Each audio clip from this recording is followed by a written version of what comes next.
Good afternoon, or good evening, or good morning, depending on your part of the world that you're in. Welcome to the Batman Show. We are still minus Erik Woods. He is elsewhere. But Ian and I are here, keeping things going by watching some movies. Today, on his suggestion, Mission Impossible 2? 3. 3. Yes, Mission Impossible 3. Because who wants to watch the second one? Nobody. No one. It's a shocker. Yeah, it was great. Hans Zimmer did the score for the second one, right? Yeah, that's a pretty. I'm not a fan of that either. Yeah. He's been letting me down a lot lately. I was still looking forward to Dunkirk, and I just wasn't feeling it. And New Wonder Woman, I wasn't feeling it. And what else? The new Wonder Woman. Are you talking about Wonder Woman 84? Yeah, I I really enjoyed that. I loved the first one that was it Harry Gregson Williams did. Is that Yes. the guy's name? I loved that one. So. But the Hans Zimmer one, I was kind of like, but I'm glad you liked it. I loved his theme for it. You know, not a fan. Did you like the movie? Do you know what? I quite enjoyed it as well. I'm taking you didn't see it. I haven't seen it. No. You there? Yeah. Okay. The screen went black for a moment. Yeah, still here. Cool. So, have we got anybody in the chat at the moment? It says no currently. Oh, okay. That's okay. We can talk. Anybody in the chat at the moment? Oh. There we go. So I enjoyed your Willow and Glory review. Yeah, it was short and sharp. You were right. You were right about the Glory, though. I went straight to the end credits, the remastered. Wow! They like brought out those drums from like nowhere. Yeah, the kind of what kind of drums are they? The snare drums. Snare drums. Yeah, it was when you're used to hearing something that you've listened to it so much, and then you hear a different mix of it. It's so much better. It's so much better. And what about that unused battle cue? I know, just stunning stuff. See, I didn't pay any attention to the track list. My God, I just popped it in the CD player. And I'm like, where the hell was this in the movie? I don't remember this at all. And I had to I look. I'm like, oh, it's unused. Why didn't they use that? I don't know. Directorial choices. I don't know. I really don't know. But it's not a very long score either. I was quite surprised. So, but every track on it, as I said in my video, there are some soundtracks, skip that one. When you get to know it, there isn't a single track on that CD that I would want to skip. It was superb. Really pleased I got that. I wonder what's going to come out this month.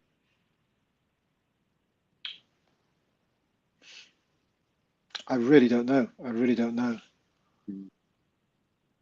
Entrada did. Yeah, Entrada just did Willow, but they were going to take some time. Well, they did a tease. They said it was going to be 3 discs and 2 composers. Was it one film? Yeah. Yeah. So I don't know if that means it's going to be an original soundtrack release with a rejected score and then the complete score, or a film that had 2 composers. Like Batman Begins. I mean, you think they would be doing Last of the Mohicans? Yeah, that would be sweet. Is there enough music for 3 discs with Last of the Mohicans? I don't know. Unless I don't know the history behind that. I don't know whether they were given sections of the film to score individually, or whether each of them scored the film as a whole, and then just sections of their score were used for different. I don't know. I think, and don't quote me on this, this isn't gospel, but I think Trevor Jones signed and then he bounced for whatever reasons. And Randy Eldman came in and finished it. But they liked some of the Jones stuff and they kept it in. That was my understanding. But that score is always kind of perplexed me because when I got it on cassette back in the day, I played side one all the time. I never went to side two. It's like side one. That's all I care about. But was that the Trevor Jones stuff? Yes. Yeah. But I think if they did everything in order, then I would, I'm not going to jump around. I would listen to it. Yeah. It'd be interesting to see what that is. As I say, Batman.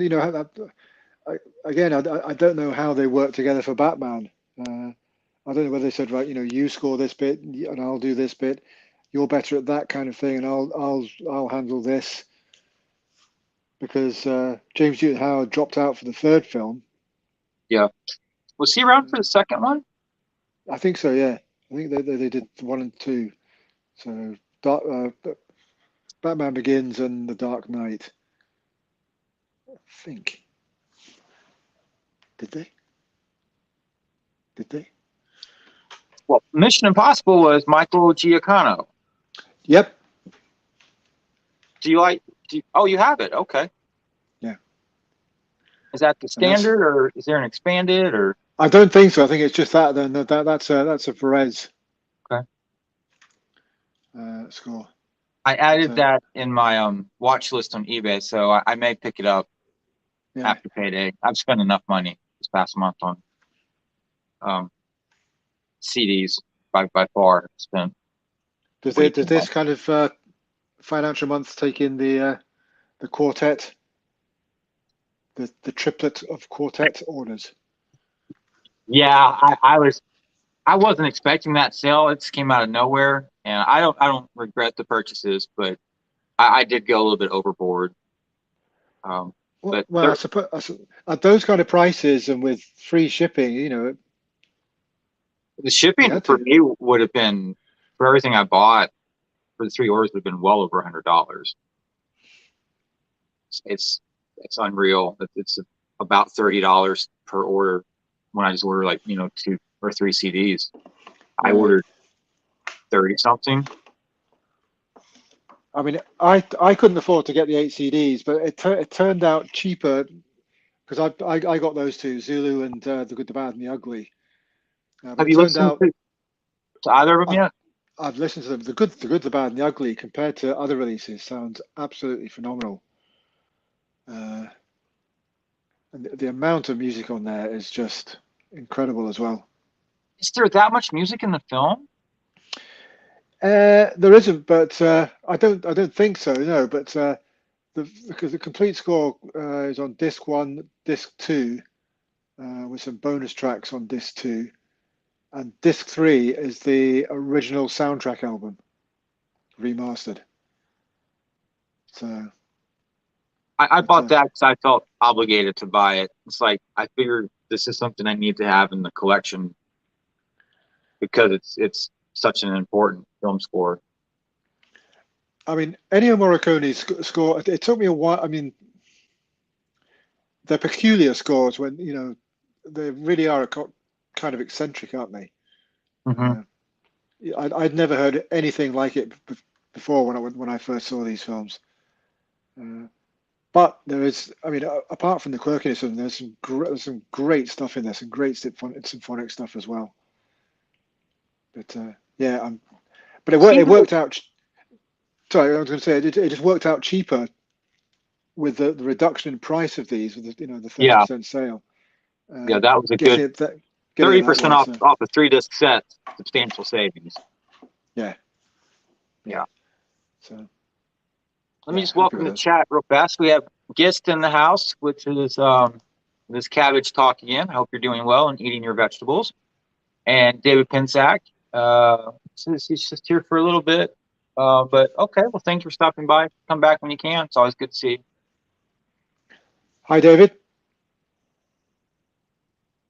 And David, did you get You got the remastered Glory, right? I think you did. I know I told someone to buy it, and they did. I can't remember if it was you or Andrew. Anyways, if you don't have it, you should go buy it. Absolutely. Got ready to start the film? Yeah.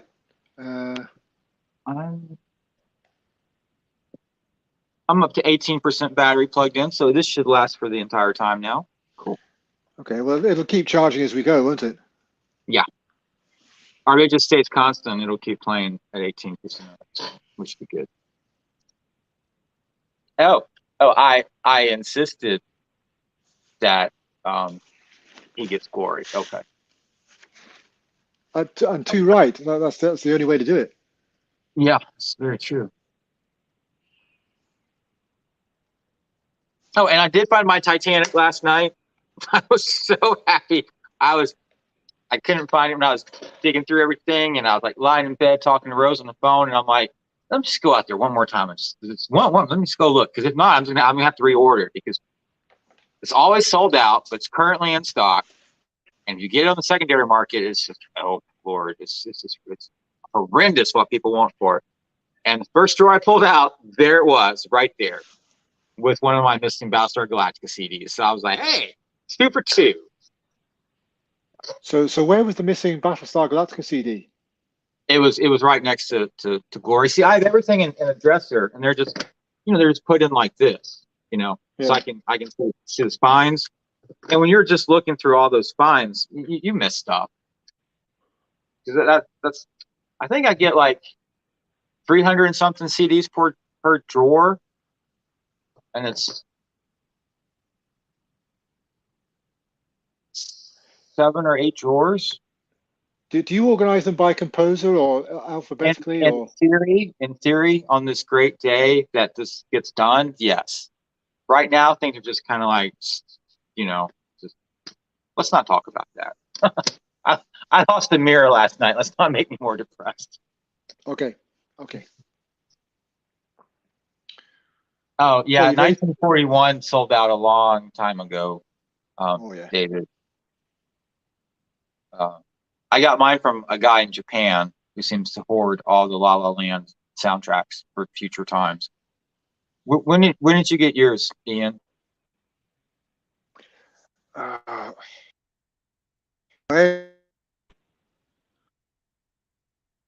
It was about, I don't know, 6-7 years ago.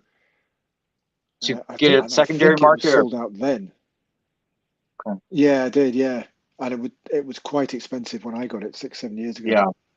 So, yeah. I think I paid 100 and something, and then like $25 shipping from Japan. Yeah. Which I don't think I got it from Japan. I think I got it from somebody in Europe somewhere, kind of Germany, Belgium, something like that.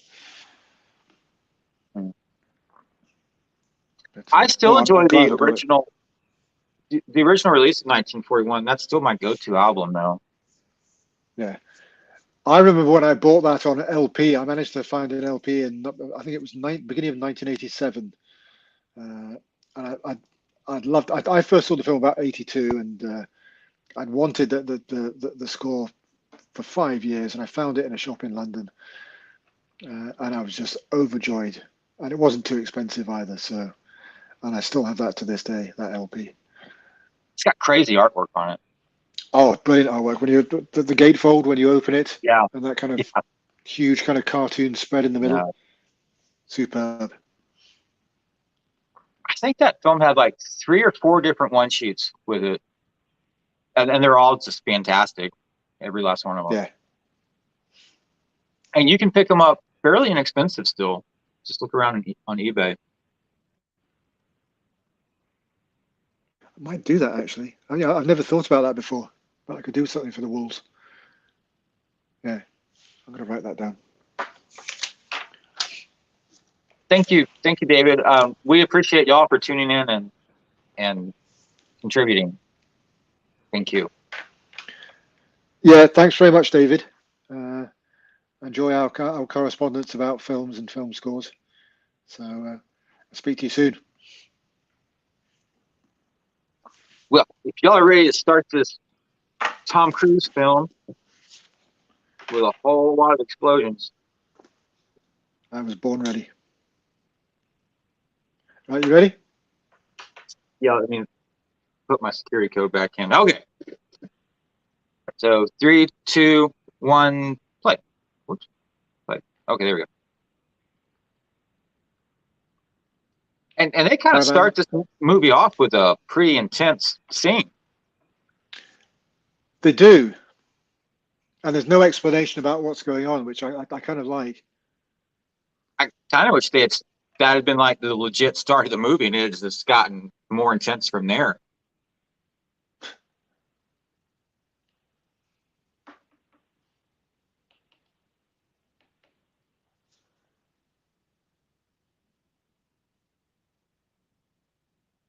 And Philip Seymour Hoffman, man, he's pretty good at being bad. It is, yeah.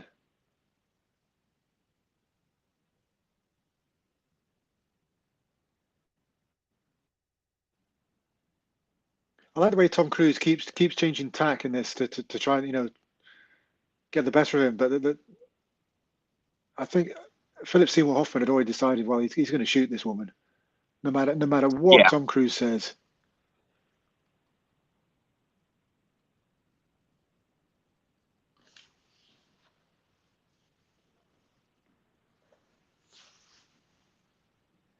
And she's lovely as well, Michelle Monaghan. Yeah, she's not ugly at all. No, not at all. Is she not in the other movies? She crops up in a couple of them. You haven't seen the other ones, have you? No, I was checked out after the second one until this. Okay, well, I won't say anything because you'll have to watch the other ones now. Because the films just keep getting better and better.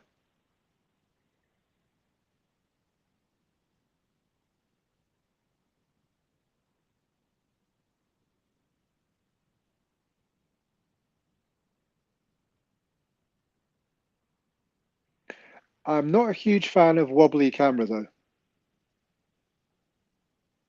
Yeah.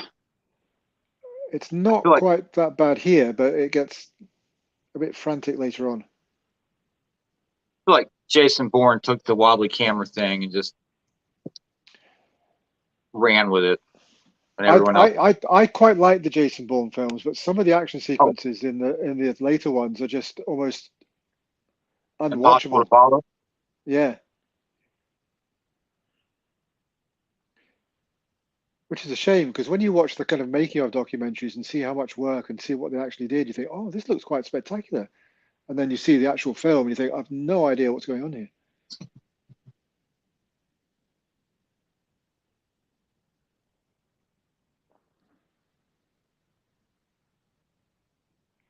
That's why the later films in the Mission Impossible series, who's the latest director? Anyway, but he's very clean with his shooting. You know, he knows how to film an action scene and let you see what's going on. There's no need for thrashing the camera around. It's kind of very old style action filmmaking.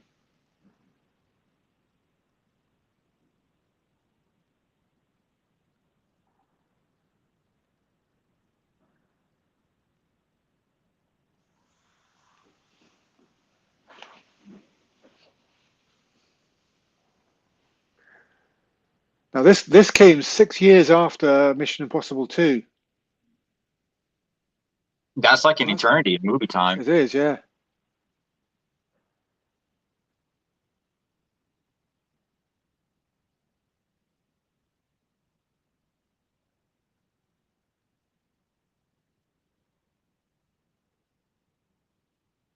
She was in a film called Kiss Kiss Bang Bang. I don't know if you've seen that.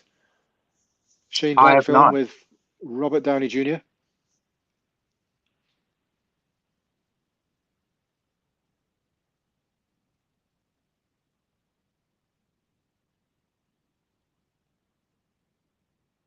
And so apparently the story goes that Tom Cruise was a fan of Alias, the series Alias. Yeah. And when this came up, he contacted J.J. Abrams and said, look, I'd like you to come in and direct this. And it turned out to be J.J. Abrams' first film.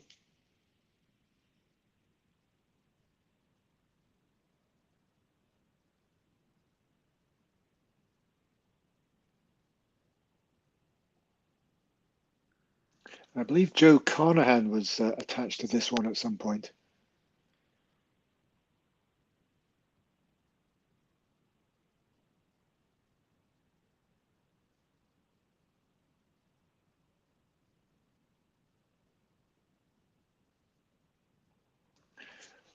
What's this guy's name? He was in Heroes.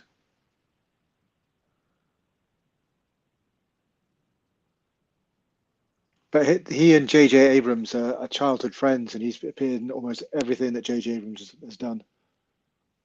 I guess JJ is a good childhood friend to have. Yeah.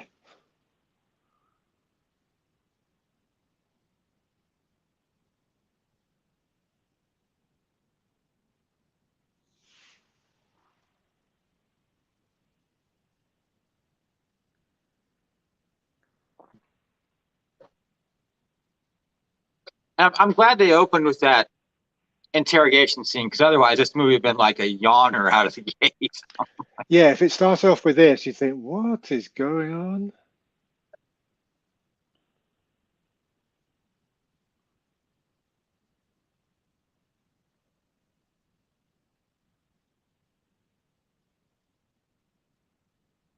Yeah, because after seeing that opening scene and you know it's her that's kind of taped up and supposedly shot, you think, oh no, no, that can't be.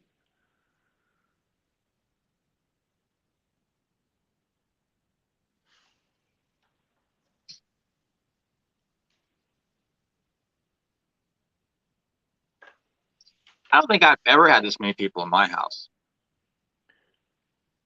I don't have that many friends.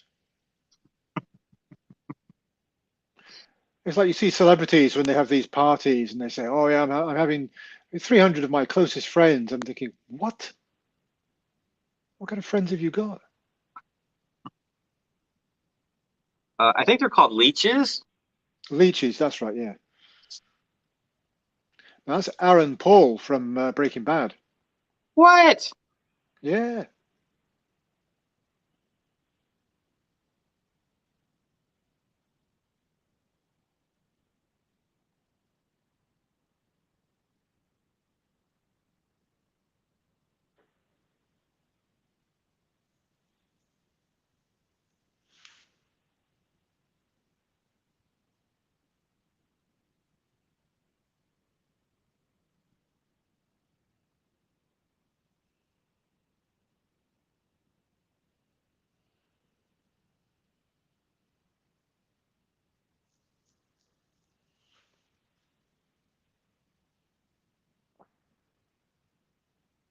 Is that a Volvo?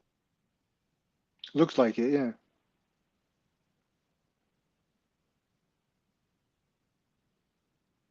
That dog was driving. Smart dog. Yeah. I would never trust any of my dogs to drive a car. Why not? I just don't trust them like that. Fair enough. It's like these people that walk their dogs off leash. I'm like, no way in hell would I ever trust my dogs off the leash.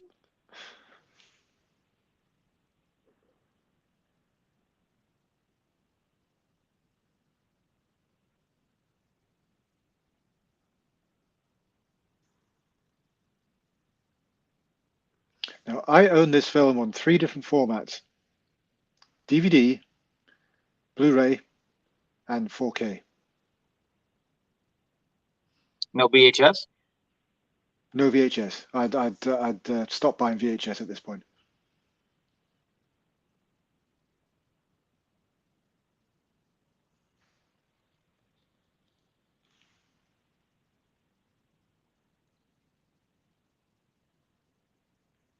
But the original Mission Impossible, I had on VHS. I had it on Laserdisc. DVD, Blu-ray, and now 4K.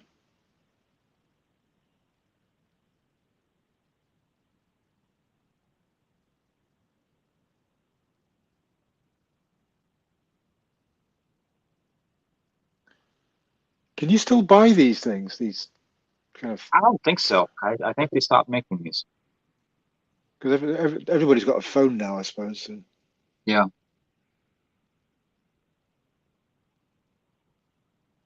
I actually found some when I was cleaning out some drawers the other day that I've never developed. I'm like, can I get these developed still? There must be places that develop them.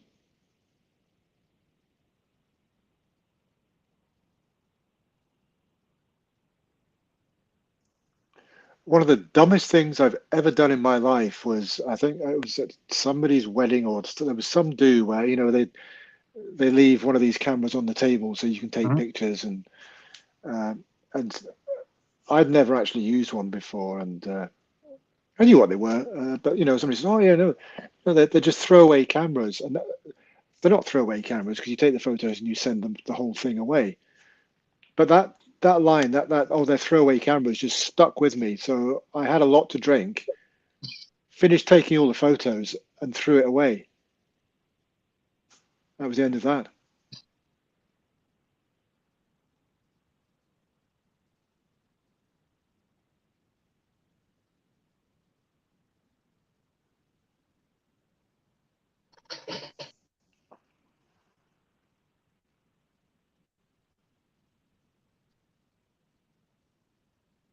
Can you believe that Tom Cruise was 60 in the past couple of In weeks? this movie? No, in real life.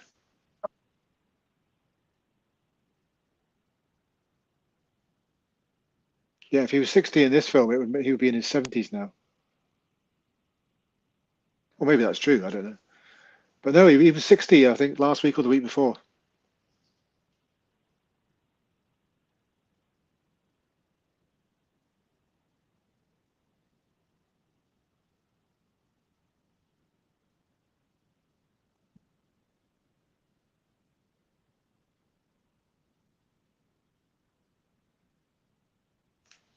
To all the women out there in the audience, if you got like a hot guy like this, and he just comes up at like 2 o'clock in the morning, and he's like, "Oh, I forgot to tell you tomorrow morning, I got to go out of town on this conference thing that just came up." Would you believe him? Probably not. Especially when he leaves without a suitcase. But why would you leave it to that time of night? Wake up and go, "Oh, by the way, I'm going away for 3 days in like 20 minutes." What?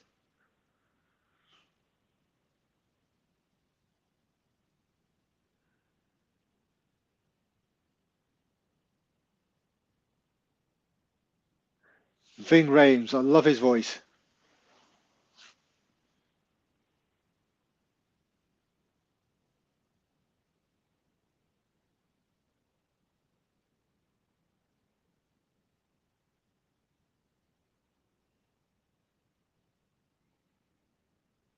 I feel like there was a quieter way to do the extraction here.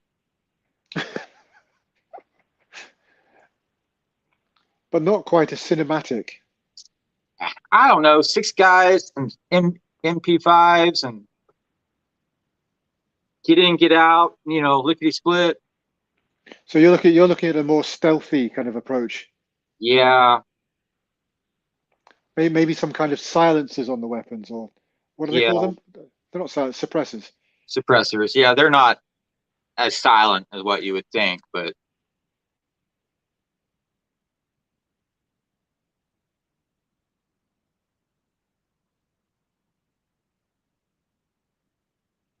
And do you really need keyboards that go and come up a few inches? yeah, yes, you do. Yes, and then little track rolling ball things too. I mean, Oh, you need everything. You need every piece of kit you can get your hands on. are 6 guys, some MP5s, some grappling hooks. Well,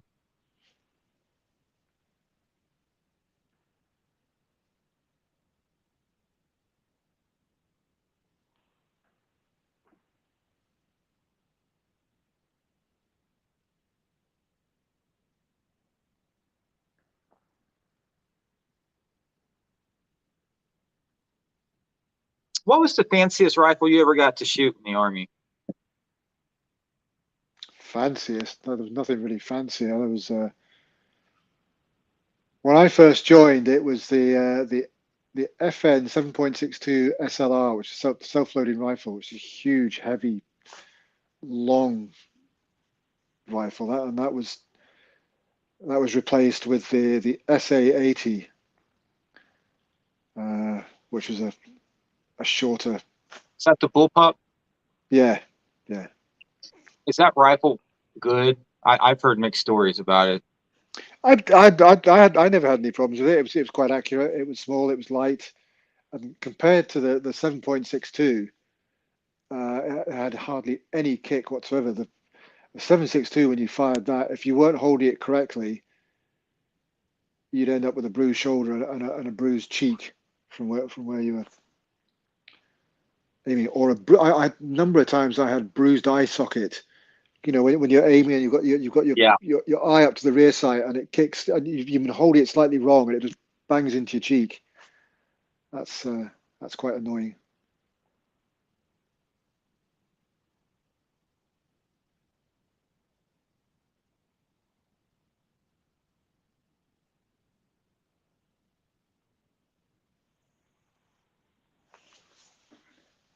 I can never remember this Irish guy's name. He doesn't sound Irish. He is Irish.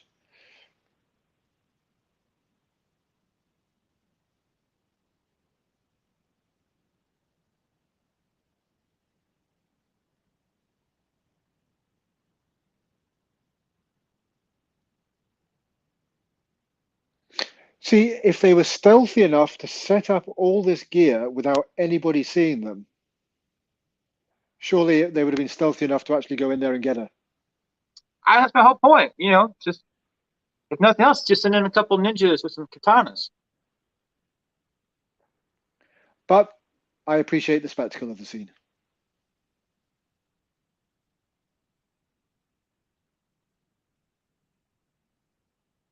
But in the TV series, they would never have done anything this spectacular, would they?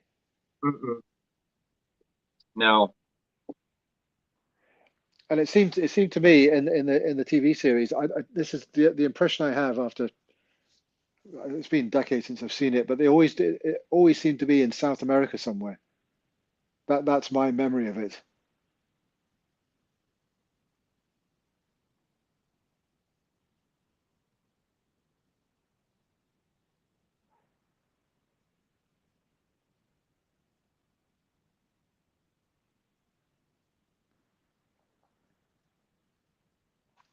Maggie Q is not particularly ugly either. No. No. Is she in any of the other movies? No.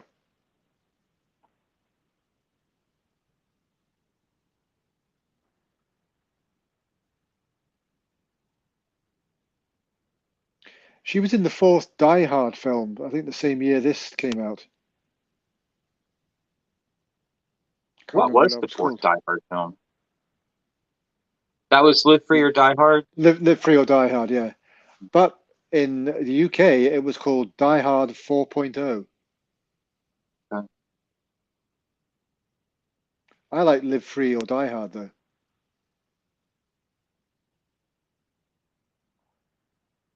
It's a motto of one of the states, isn't it? Live Free or Die? New Hampshire, I think. New Hampshire, is it? Maybe that's why they changed it for the UK, because they thought we wouldn't know that. Film companies treat the audiences as if they're incredibly dumb. Yeah.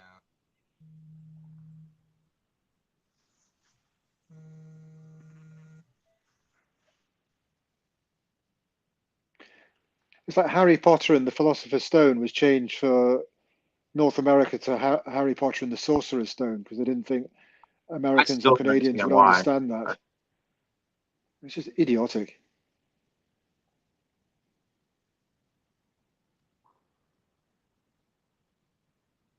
And I was so gleefully happy when they used the word mag instead of clip.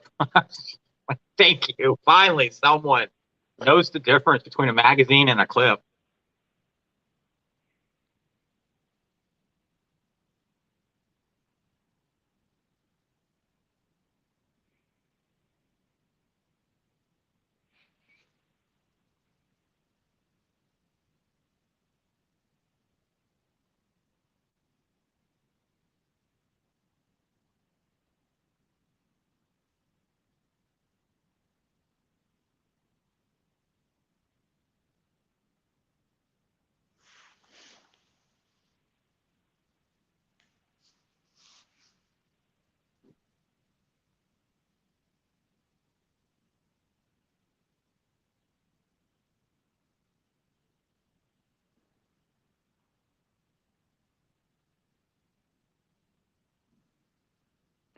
Kerry Russell, she was in the last Star Wars film as well.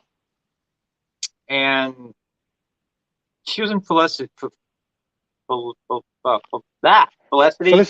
Felicity. Yeah, yeah. That was a J.J. Abrams series, wasn't it?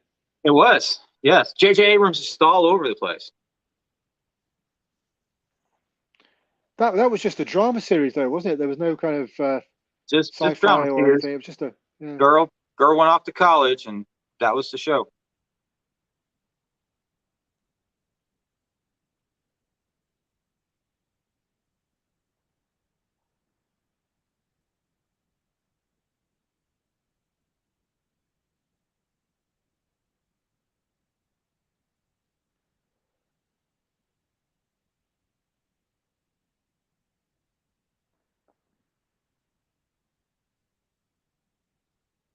So, do you have a favorite Mission Impossible score?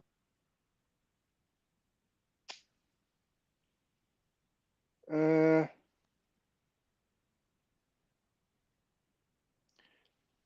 do like the first one.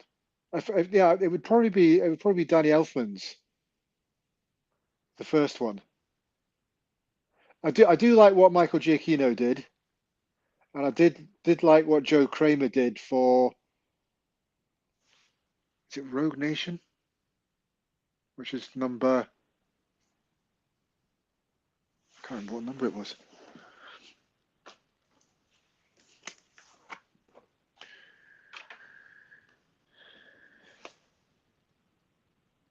My God, why is the writing on things so small? I don't know. Rogue Nation. Joe Kramer did the music for Rogue Nation, which I thought was pretty good as well. Not a huge fan of Lorne Balfe's music for Fallout, though. I mean, it worked. It did the job, but I enjoyed that one. I listened to it a decent. The Lorne Balfe one. Yeah, I listened to it a good bit on YouTube back when it first came out. Maybe I should listen to it again. I mean, it works fine in the film, but it's been a while since I've listened to it away from the film.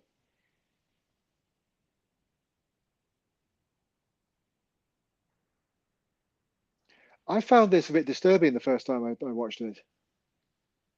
Yeah, and it's just so chaotic. It's just this whole thing is just chaotic. Yeah.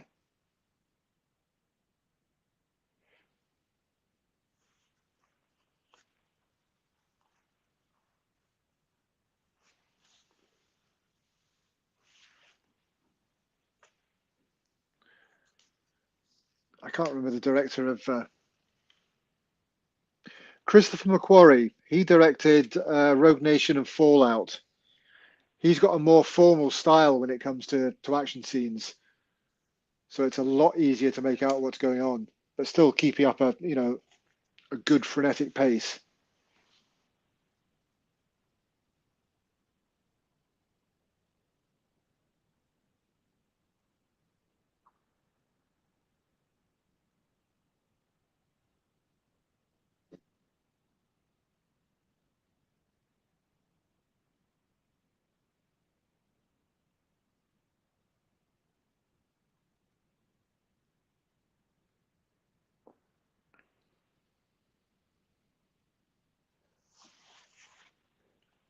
I do like a good helicopter chase, though, but there have been better helicopter chases.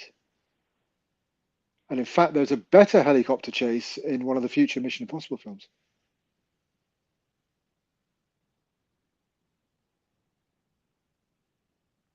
Have you seen Blue Thunder? Long time ago. Long time ago. That's still got some great stunt work and flying scenes. Did you get the TV show in Great Britain for Blue Thunder? Yeah, we did, yeah. It didn't last very long. Yeah, it didn't last long here either. And a lot of the time they just took scenes from the film and kind of spliced it into the TV show.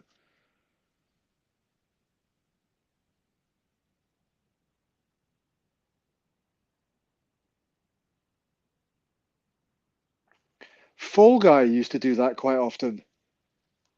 Yeah.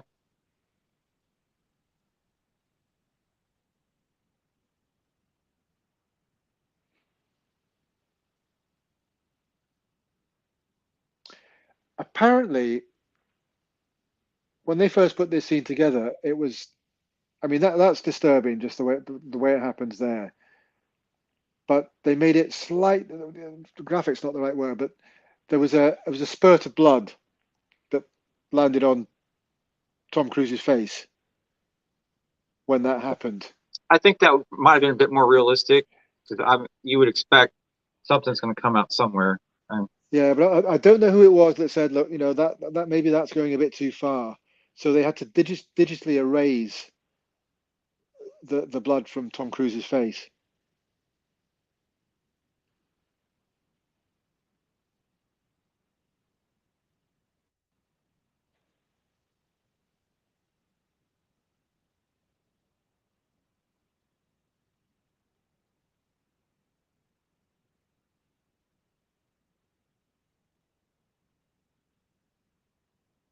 It's kind of nice to have a still camera after all that yeah, jiggery pokery.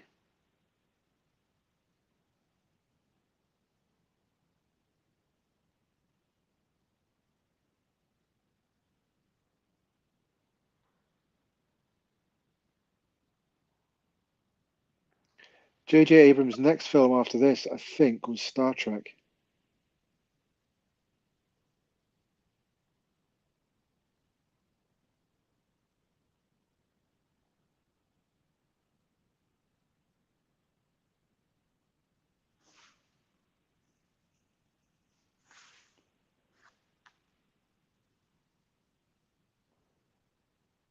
I think Michael Giacchino has scored all of J.J. Abrams' stuff, apart from the Star Wars films.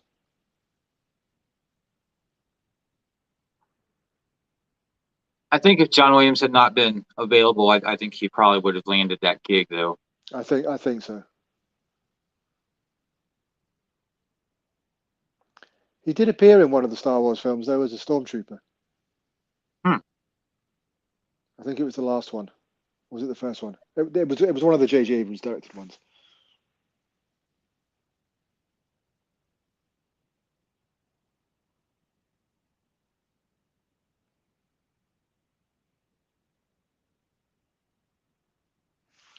Lawrence Fishburne was 14 years old when he first started filming Apocalypse Now.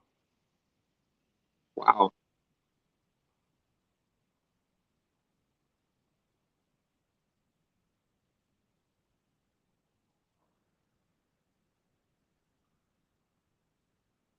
I've never watched Apocalypse Now. I'm kind of scared of the film from everything I've heard. It's I mean I quite like Apocalypse Now. It took me ages to understand what the hell was going on. To tell you the truth, I still don't really understand half of it, but visually it's spectacular, and there's lots of good stuff in there, but it can get a bit pretentious at times. I am amazed that Francis Ford Coppola survived making that movie. There's a great documentary called Hearts of Darkness. I don't know whether you've seen that, about the making of it, uh, and it includes it includes recordings that his wife made of him just ranting and raving, and it just I'm amazed he lived through it. To tell you the truth, it was just a mad couple of years making that film.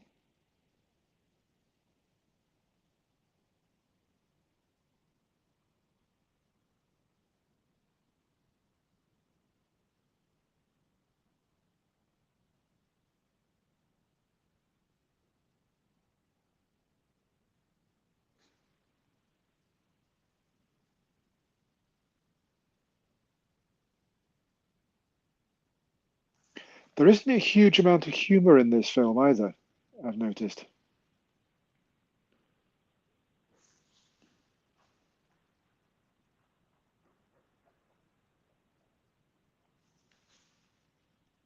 They started introducing a bit more in the later films.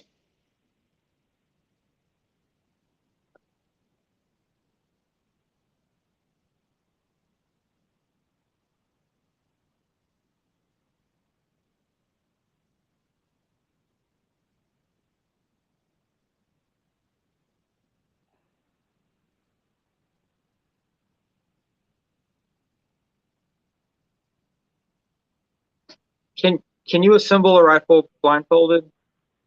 Do you know what? I never tried.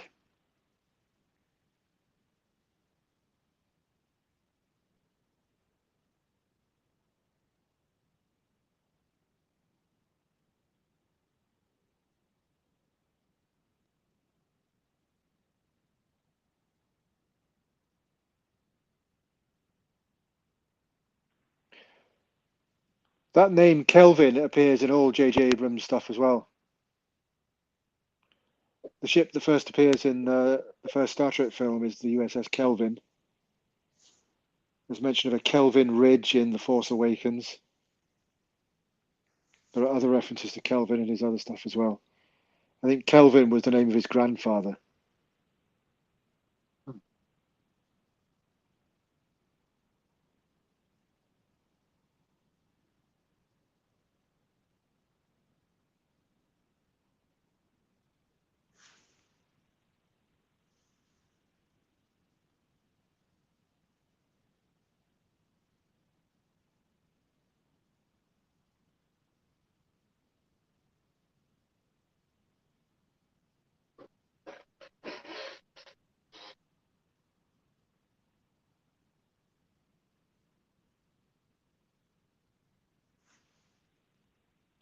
Ving Rhames is in the other films as well.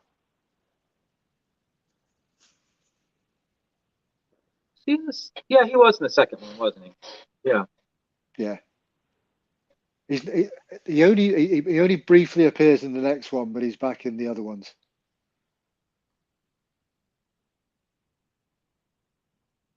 Are you excited for the new one next year? I am, yeah. If it's going by the way that the Mission Impossible films have gone so far, it should be good. Unless they crash and burn with this one and it's awful. But I can't. Well, it's a two-parter, so they can't crash it till the second one. Oh, don't get me started on this. I hate why just make a long film and put it out there. This nonsense about splitting it into part one, part two, Avengers. Oh, just make one film, you bastards. People will watch a 3-hour movie. Yeah.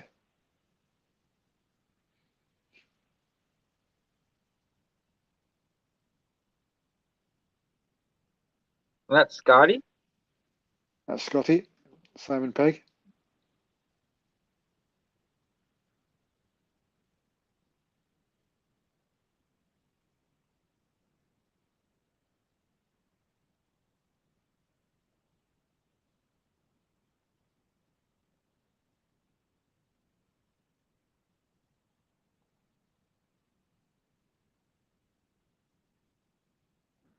It's never explained what the rabbit's foot is. I'm guessing it's some kind of toxic. It could be anything, really. The guy said that they can't, his friend who betrayed him says, like, we can't exactly just open it. So Yeah. kind of take that, some sort of bioweapon.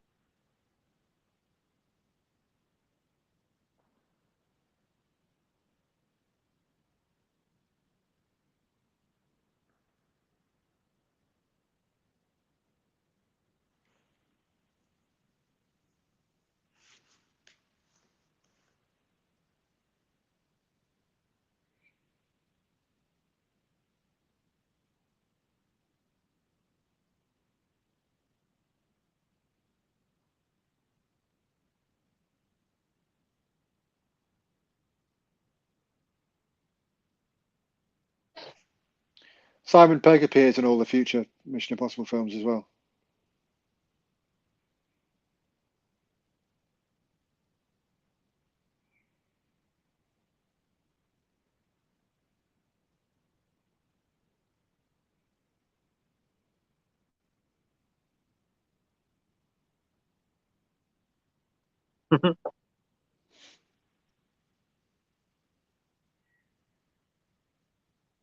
So is she a doctor? I think she's a nurse.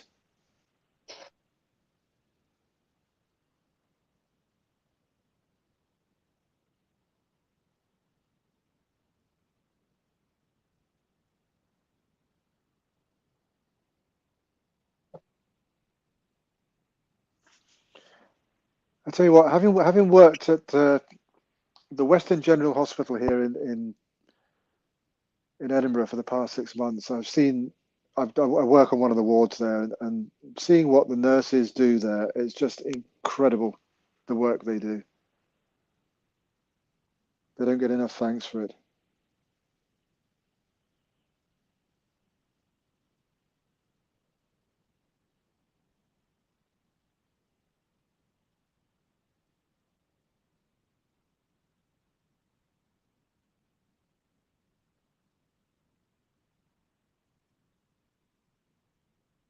Have you listened to your Rogue One LPs yet? I've listened to one out of 3 LPs, or is it 4 LPs? I've listened to one. I didn't listen to much music last week. My ears just hurt. Right. I did listen to a whole bunch of pitch meetings on YouTube, though. Do you know what is this pitch meeting thing? I keep seeing it come up. It's a guy, and he plays the writer and the studio exec, and he just cuts back and forth. And he's like, "So you got a new Mission Impossible for me?" Yes, sir, I do. He's like, "Tell me all about it." Well, and he just goes through the entire movie, and like the executive will ask questions like, well, how does Tom Cruise get out of that one? He's like, it's going to be super easy, barely an inconvenience. We're just going to ride in this little mystery thing, and he's going to find it. Oh, okay. You think the audience will accept that? Sure. They've been doing videos maybe 4 years, 5 years. So most any movie you could think of, there's probably a pitch meeting for it. I'll have to dig some of those out.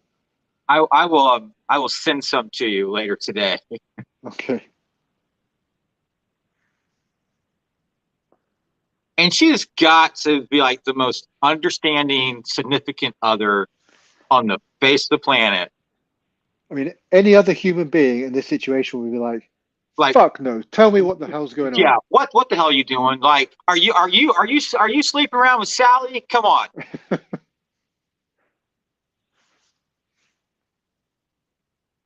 This is quite a sweet little scene. Yeah.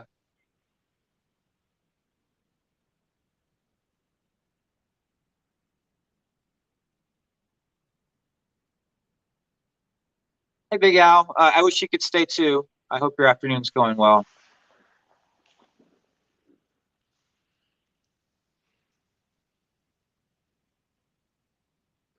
Hi, Big Al. I'll holler at you later this afternoon, my friend. See how you're doing.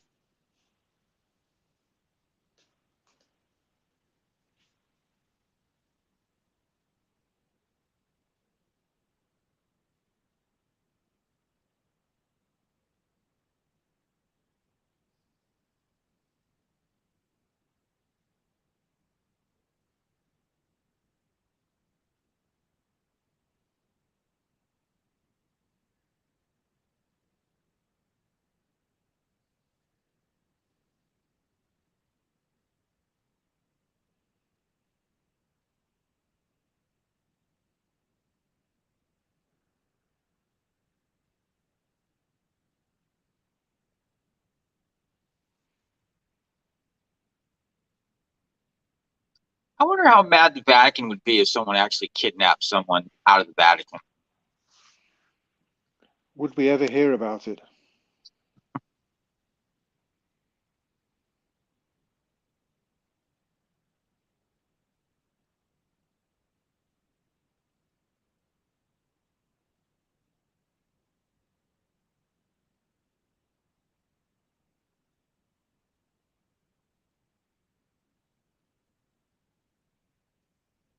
So that guy doesn't sound Irish to you? Well, the first time I watched this, he didn't know, but now he does. All right. Now I've said that he's Irish. You can. I really don't hardly remember him at all from the first time watching this film. DHL, they were the ones that delivered my quartet CDs. Now, does this sound like American Italian to you? I don't speak Italian, so I don't either, but like when we Americans like pretend to speak Italian, this is how we talk. Okay.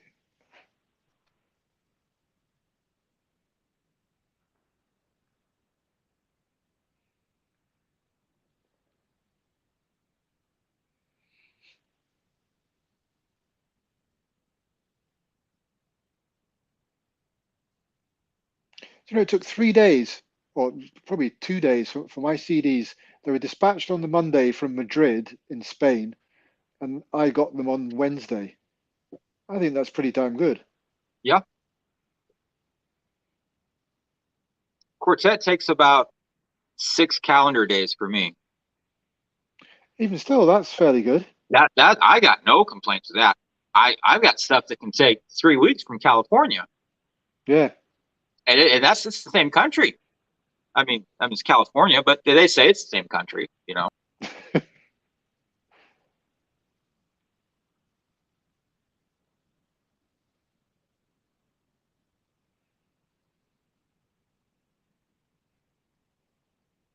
Have you ever been to the Vatican? Nope.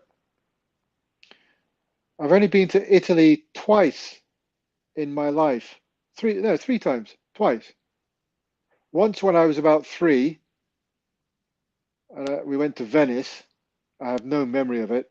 Apparently, I pooed my pants somewhere in Venice. But and the other time was when I was with the army, and we stopped at an airport somewhere in the south of Italy somewhere. I can't even remember where it was. It literally was just an hour stopover, so we didn't leave the airport.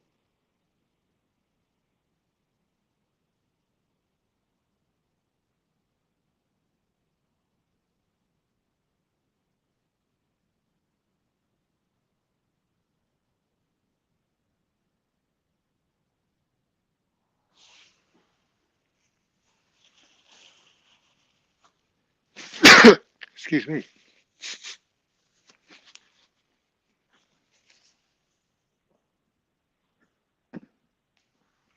I think this was filmed at Caserta Palace, which is where they filmed scenes for the prequel Star Wars trilogy.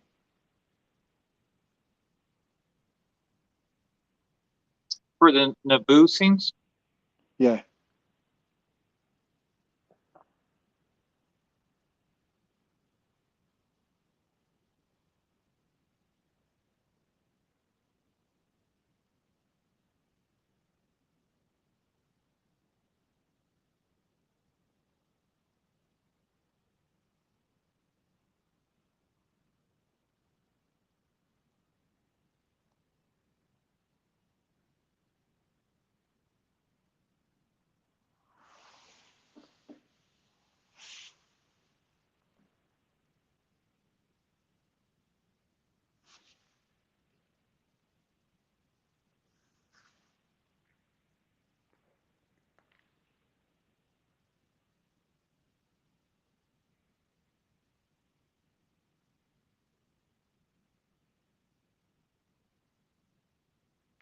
See, this would have been a better approach for getting the girl earlier on. Yeah.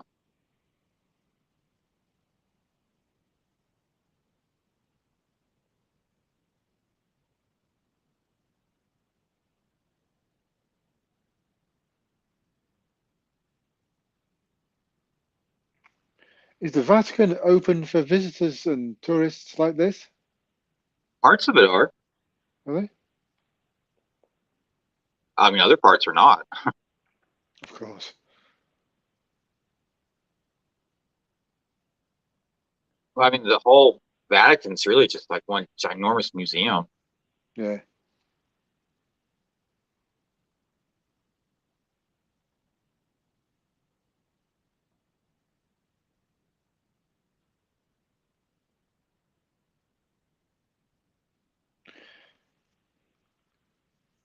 You see, is that a Lamborghini?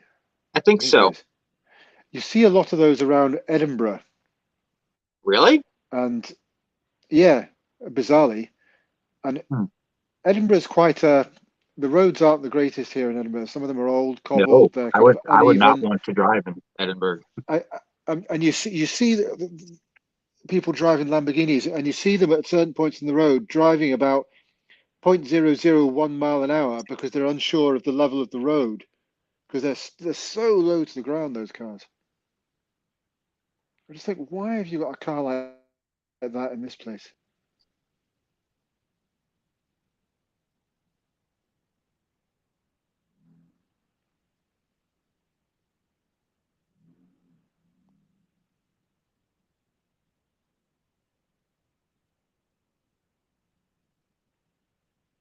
I thought when I was in Dublin, I think that was the worst city to drive in. I was scared in Dublin every time I got into a taxi cab. It's like, oh Lord, I'm not going to make it. Why? Are they just insane drivers, or is it the Yes, roads, or yes, and they were all just angry. I never heard so much swearing from taxi cab drivers. The cab drivers in Scotland, they were all nice and they were all friendly. But the ones in Ireland, they were all mad as hell about something. you just don't want to be in a car with people like that? No.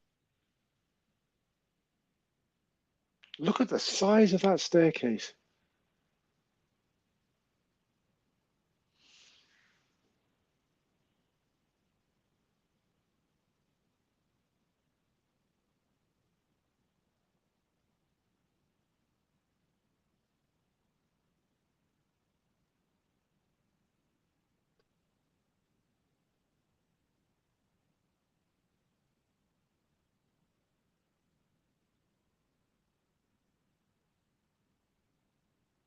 I'm not sure how bad and appropriate that dress is. Yeah, nobody's complaining though. No, no.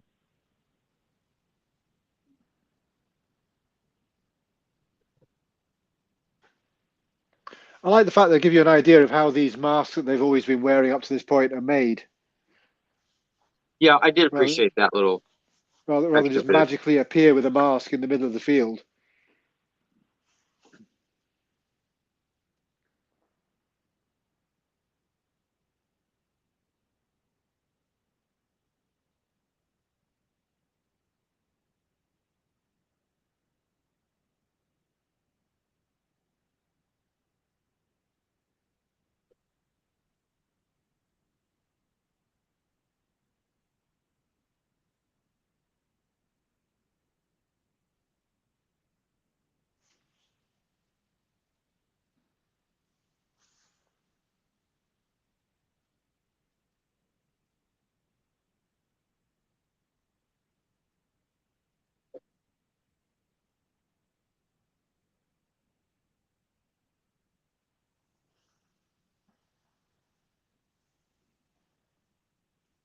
And they changed clothes an awful lot.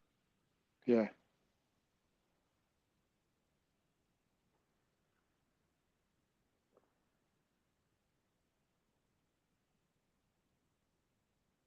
When did Philip Seymour Hoffman die?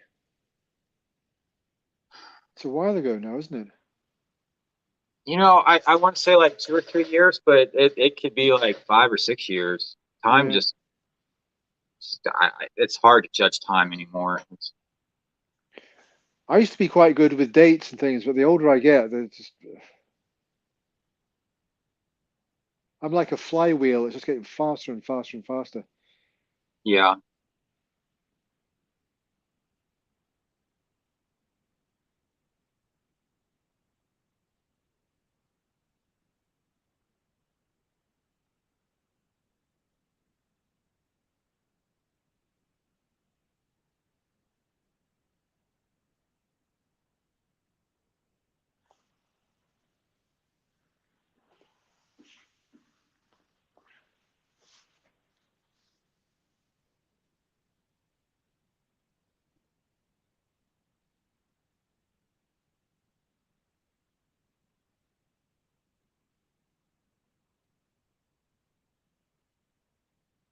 That's just weird. Yeah. It's really well done, though. It is. It's still weird. Yeah.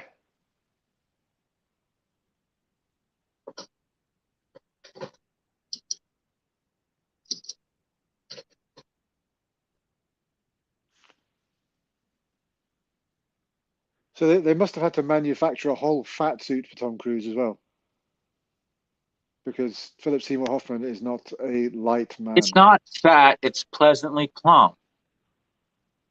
Okay.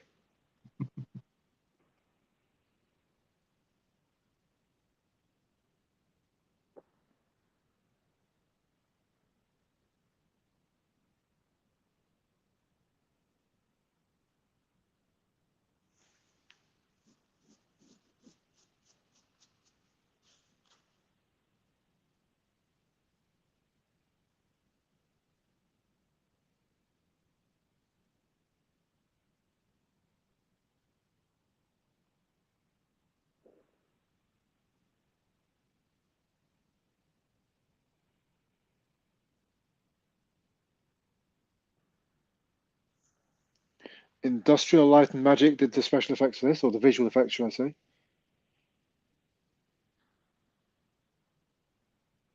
And little known fact, this is actually my guest bathroom that they used for this scene. It's very nice. Yeah.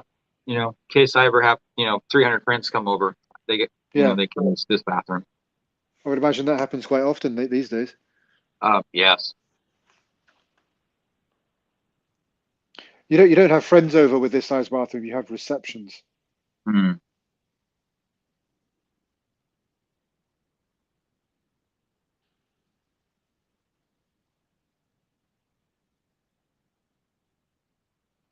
That's a fancy briefcase. That's a nice ass briefcase. I bet it's quite heavy though. Probably so. Yeah. Unless it's just really thin veneer.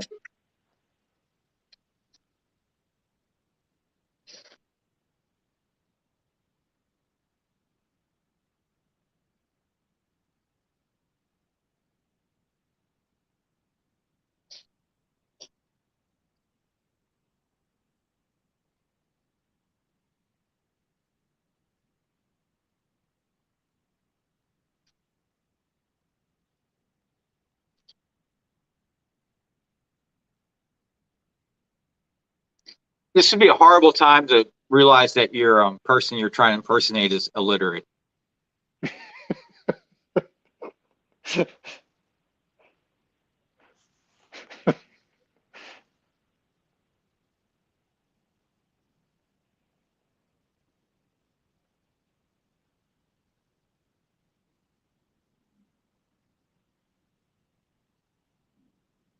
That would have made a fantastic end to the film, though, when he says, read it, and he just says, I can't read. Can't read. And then the other one just looks at the camera and says, shit, and it goes black, and then you get the credits.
I wonder, if you build this kind of building today and to the kind of standards that they built them in those days, I You wonder how can't much it do would it. cost. You It would can't just do be. it. You don't have the artisans alive to build something like that anymore. That's what I was thinking. Just the manpower, just the amount of stone that you'd have to. But more importantly, don't you just hate it when hot, beautiful Asian women come up to you at a thing and offer to take you back to their hotel? I mean, it's like I mean, it happens to me all the time. I I'm just know beat, it's like a bad cliche at this point in life. It's I like don't know. I have to carry a shitty stick with me everywhere I go so I can beat them off. yeah. I just stopped bathing and using deodorant, but Yeah. it still doesn't work. I don't understand it.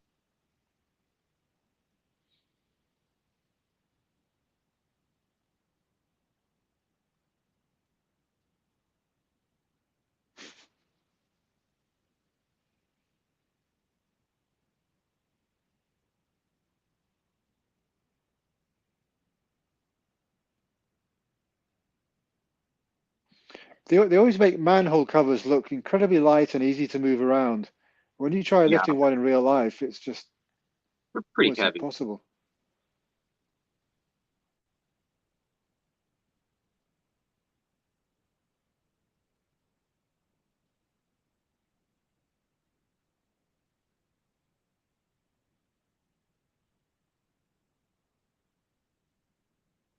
So where's Philip Seymour Hoffman right now? In real life, No, like in the movie. They just got him like in the back of the boat, maybe? unless they're just dragging him behind on a rope.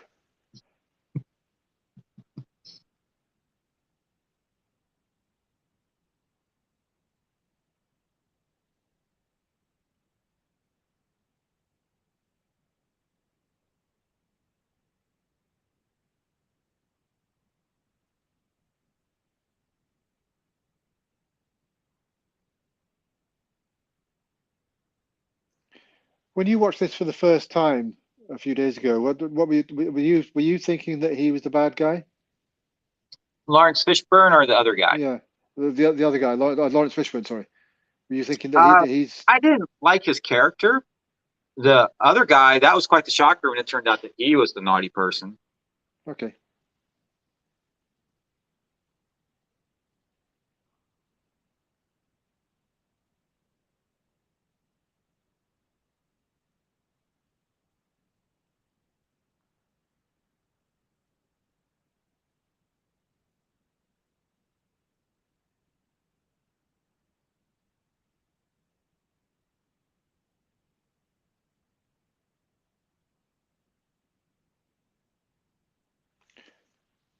So did they leave a body behind in that Lamborghini?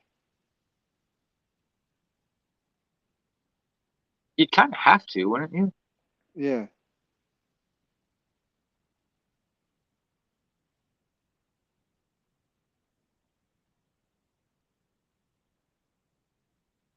It's quite refreshing in these kind of days of film to have a bad guy that's just bad. He's not misunderstood. Not He doesn't have understood. a Yeah. rough up. Yeah.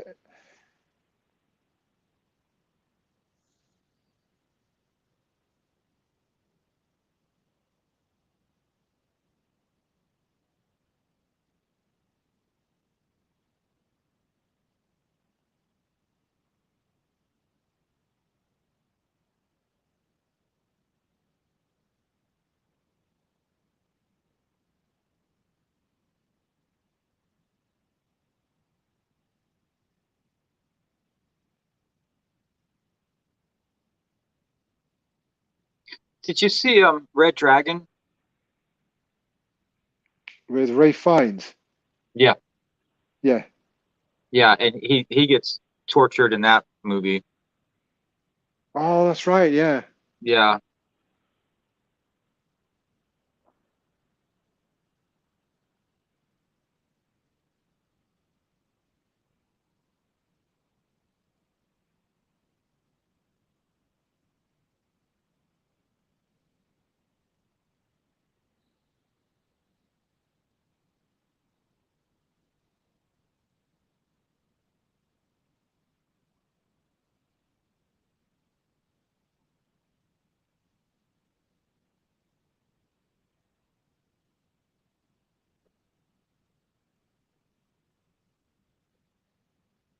So is the rabbit's foot like this mystery box for this film?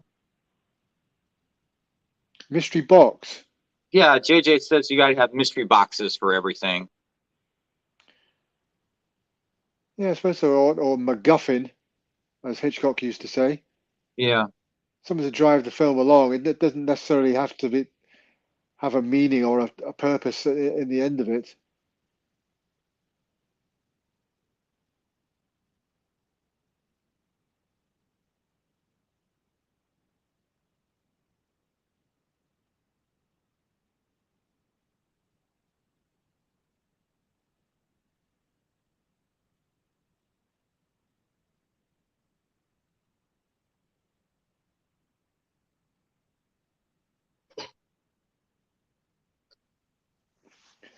The stunt coordinator for this film was Vic Armstrong. From Indiana Jones fame. Exactly.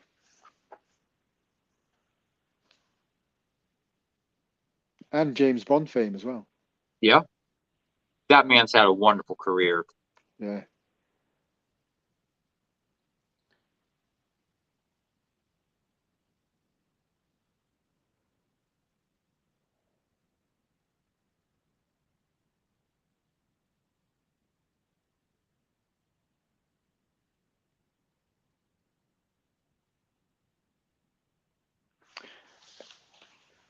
One of Vic Armstrong's sons was one of the stuntmen during this upcoming crash and burn scene on the bridge.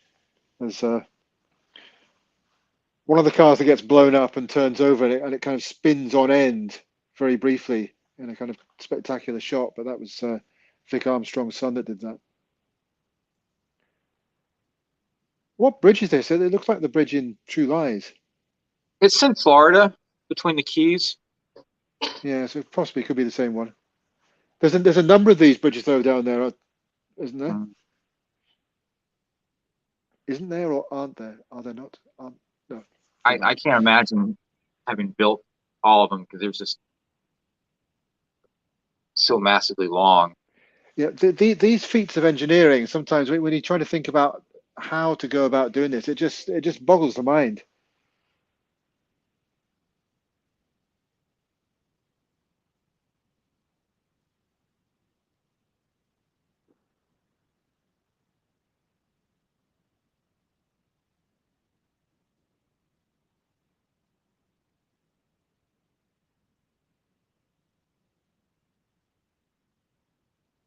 I will admit this was a pretty good car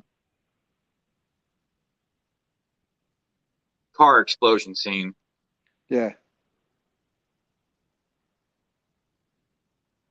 This car here, see where it kind of twists on end? Yeah. That was Vic Armstrong's son driving that.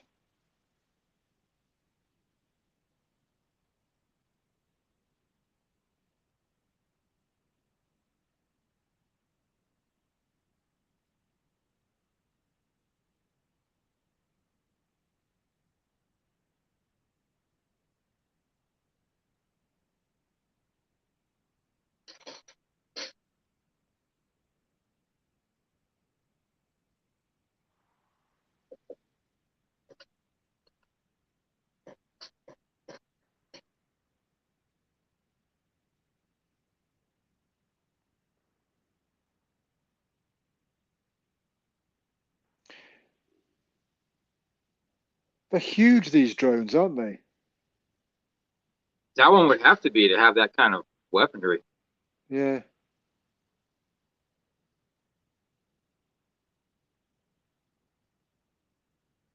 You'd have probably heard that helicopter coming about a mile away.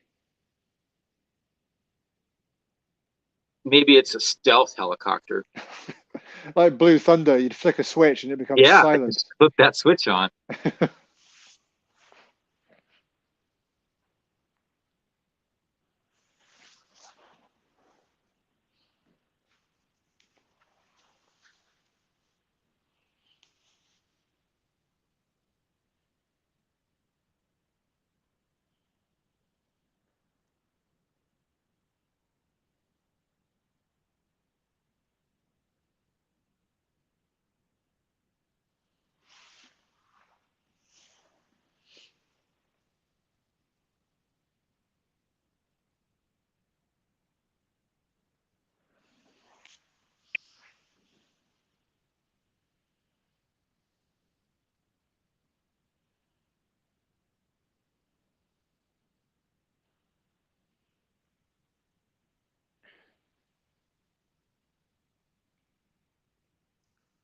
This was actually all filmed on land. They were nowhere near the water. So Sneaky when you see, bastards. I feel lied to. I just think it's incredible what you can do with visual effects. I mean, it's a huge set, but you know, when you see the water in the background, it's all kind of visual effects.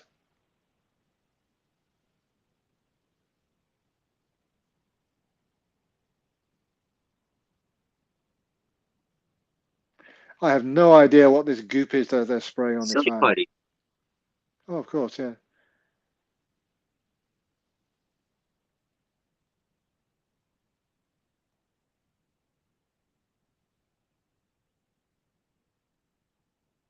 I like the fact they don't explain it though. They just spray the stuff on and smash it, and you think, yeah, that's cool.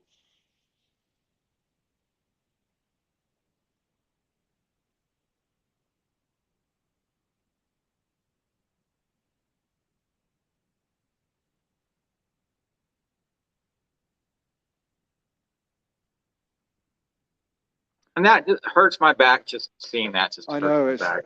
It's like,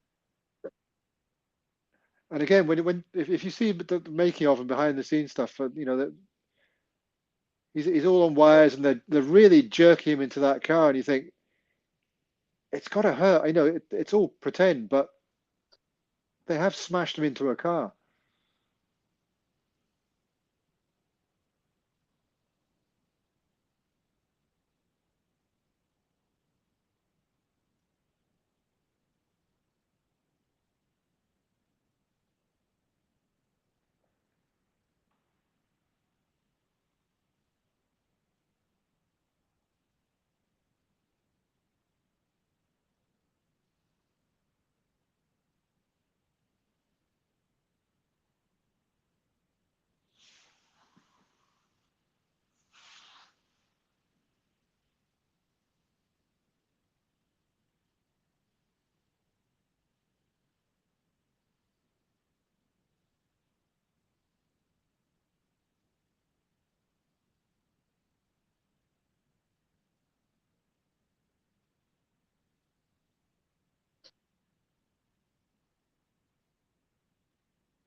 What do you think of Michael Giacchino's score for this?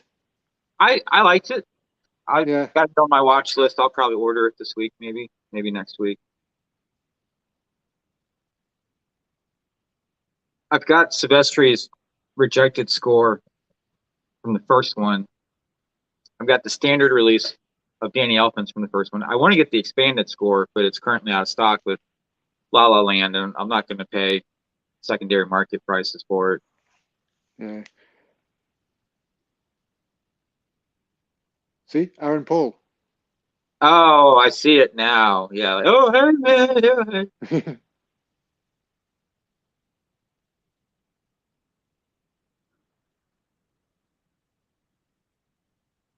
He's in Westworld now, the TV series.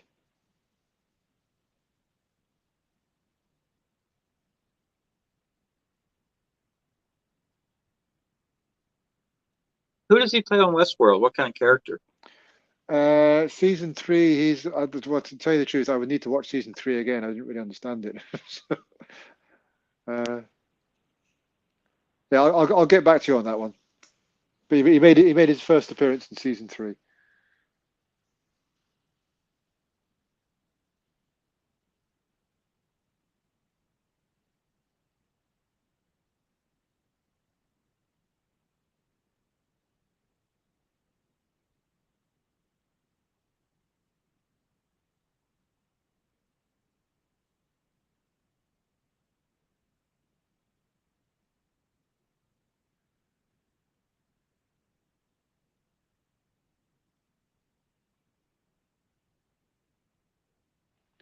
You know, every time you see a guy in a shower in a film, they always do that leaning against the shower wall thing as if it's the most depressing thing ever in the world to have a shower.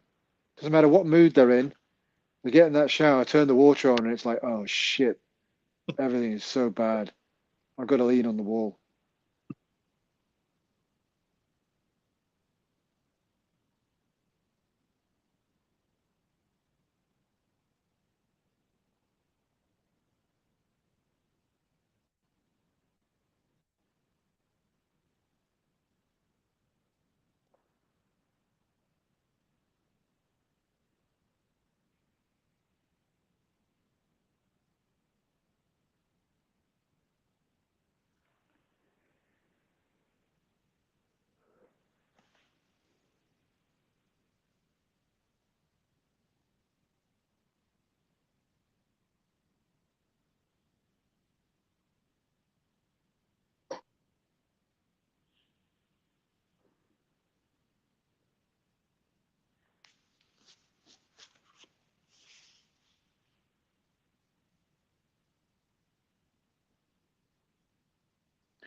What was the film that Philip Seymour Hoffman won the Oscar for? Capote. That's it.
Tom Cruise does like to run, it seems. He does.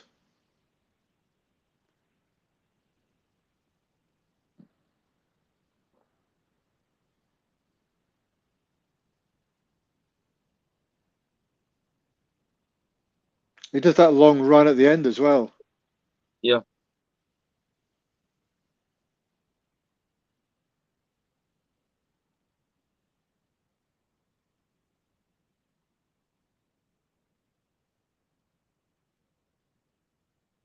Why do you think they gagged him?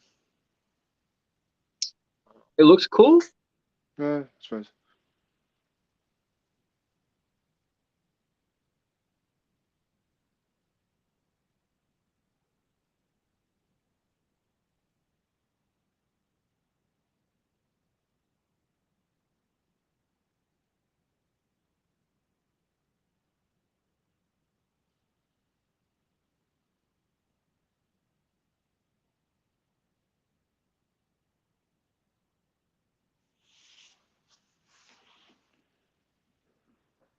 I mean, Tom Cruise did I think nearly all of his own stunt work on this film, but I think it was with the next film that they started going bigger and more Crazy. spectacular with the things they were doing. It was the next one where they did the Burj Khalifa, the tallest building in the world, Mm-hmm. with Tom Cruise climbing on the outside of it.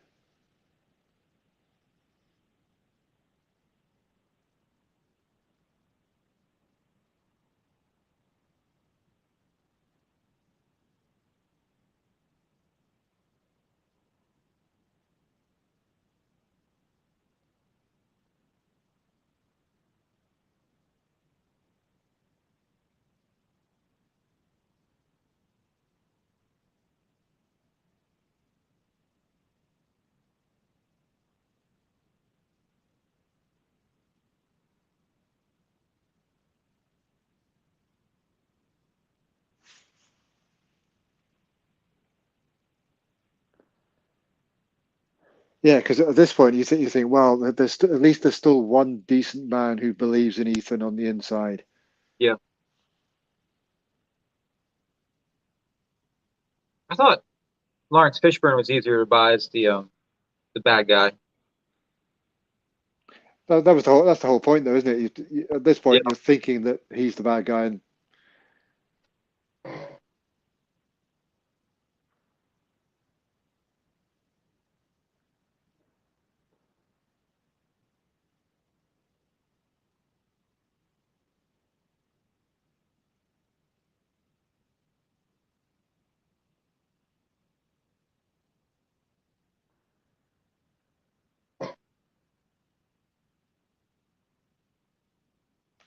what's that other guy's name? The actor.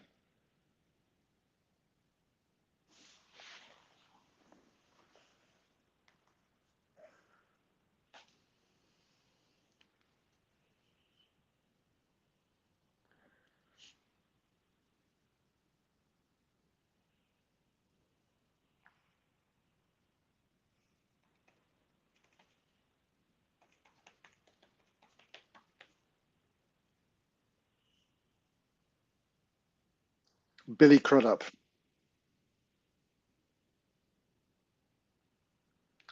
The Irish guy is Jonathan Rhys-Myers. He was in The Tudors, is that right? That's right, yeah.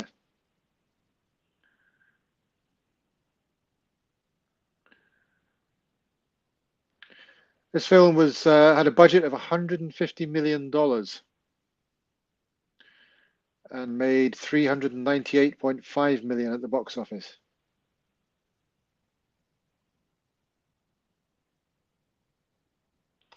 That's interesting. Development for this one began in 2002 with David Fincher attached to direct. Then he was replaced by Joe Carnahan,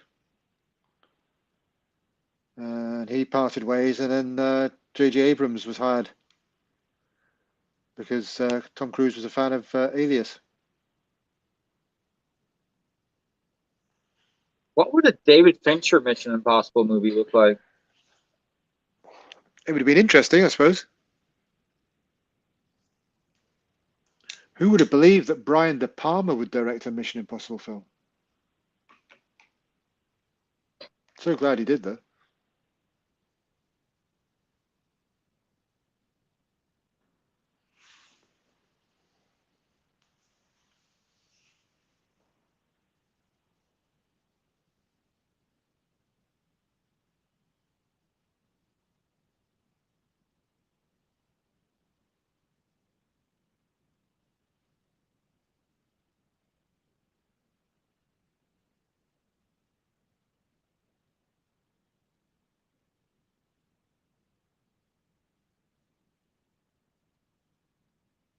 So DC to Shanghai, even if can you get a direct flight from DC to Shanghai? I don't know. Because he's got 48 hours. That flight's going to eat up a whole bunch of time. Yes, it's at least it's going to be half a day plus, isn't it, to get there, flying time. Yeah.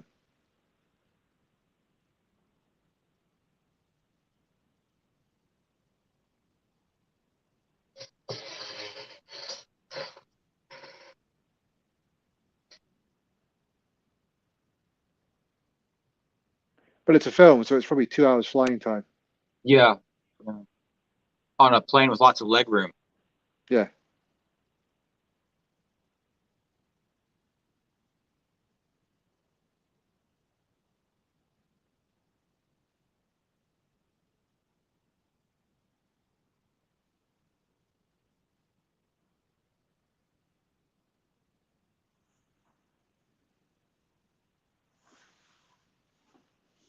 Have you heard from Erik this week?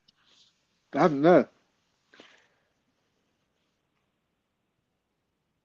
I got a comment on my Glory and Willow video from Erik.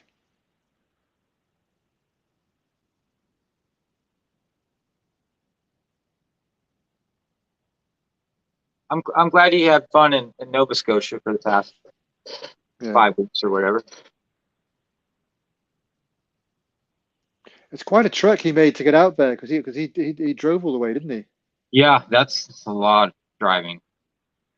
But I suppose that was part of the fun. I mean, I suppose they could have flown, but I think part of the adventure was that the actual getting there.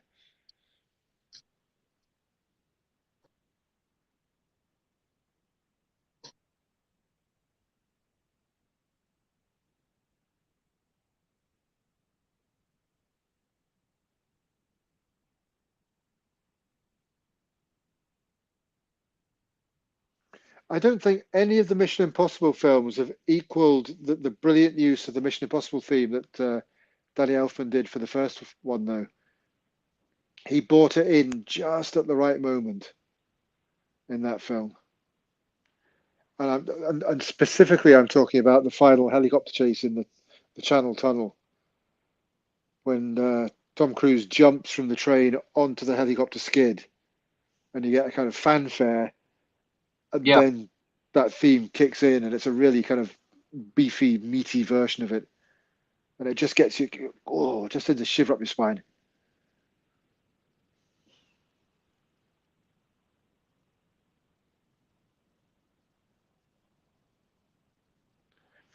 That's what's been missing from the James Bond films of late. I remember as a kid watching James Bond, and then when he did something kind of James Bondy, you'd get Yeah. and you'd go, yeah. That's missing from the modern James Bond films. Did you not like the Thomas Newman score for Skyfall? It had its moments, but overall, not really. No, you liked it, didn't you? I liked Skyfall. I think Spectre was just a complete, total retread of Skyfall. Um, I just found them slightly dull. I mean, they did the job, but there was just I was what about I the was Arnold score for Casino Royale? I like that. I like that. He had a good meaty kind of melodic theme for it as well. That thing. I like that.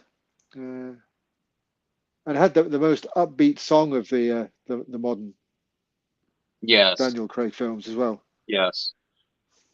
I think that was the only good song for the Daniel Craig movies. Yeah. The Quantum of Solace one. What was that? That was the Jack Black and Let's not even Alicia talk about Keys. that. Let's That just was just a horrible. mess. It's like they made it up. They said, "Let's go into the studio. Let's make it up. We need to record it in 2 hours. Come on, let's do something." It And reminds me of something one of my dogs threw up one day in the backyard. yeah, Just like that's nice. Let's just move on. You know.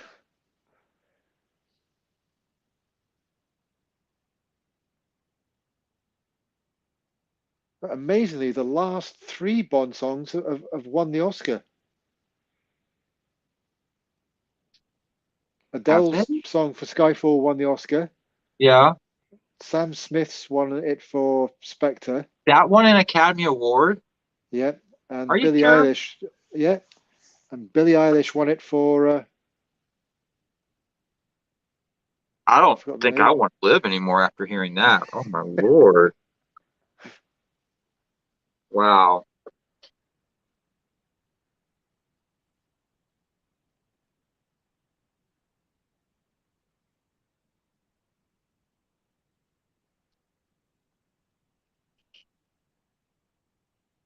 I still don't quite understand what they're trying to do here. Like you jump off the building to swing onto another building. Yeah, physics is not my strong point, but I wonder whether this would actually work. And do you not think they may be overcomplicating this? Surely there is possibly an easier way of doing this, like maybe getting the lift.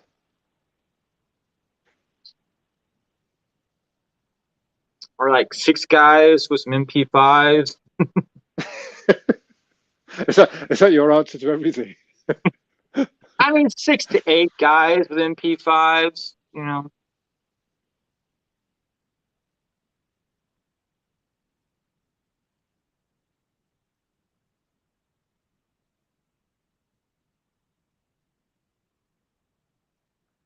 See, again, look at all the equipment they've had to get up. They've got Yeah, they've got that ball lobbing thing, and I don't know what you call those things, but the ball launcher. They use them for like at batting cages. yeah,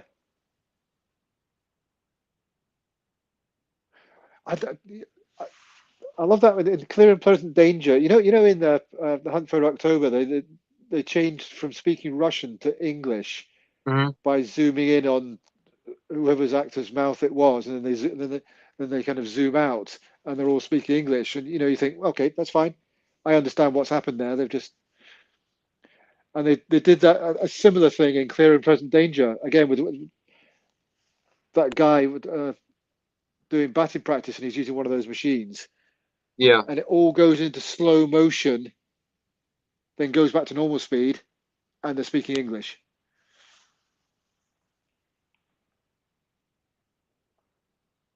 So you're gonna swing.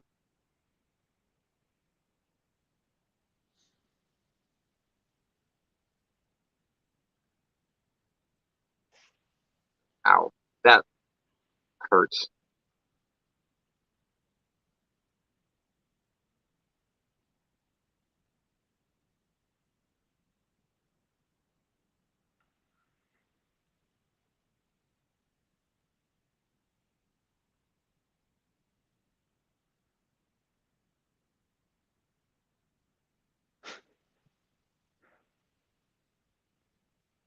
I love that little okay at the end there.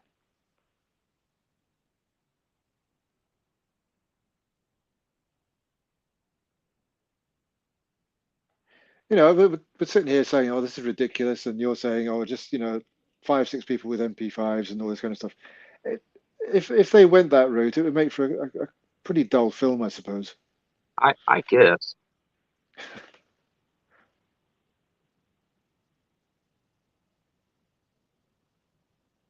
I should write that movie. Call it Six Guys with MP5s coming this summer.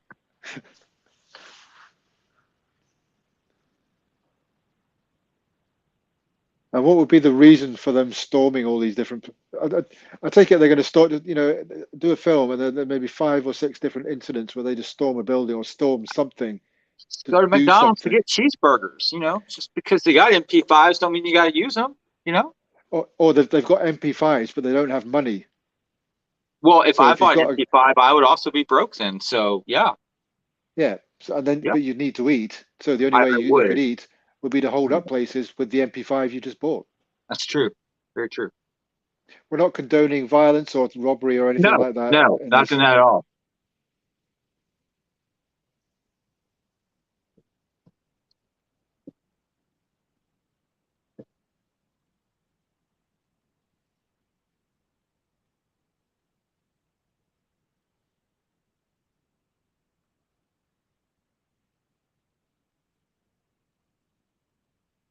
Speaking about affording MP5s, did I tell you I sold my MX5?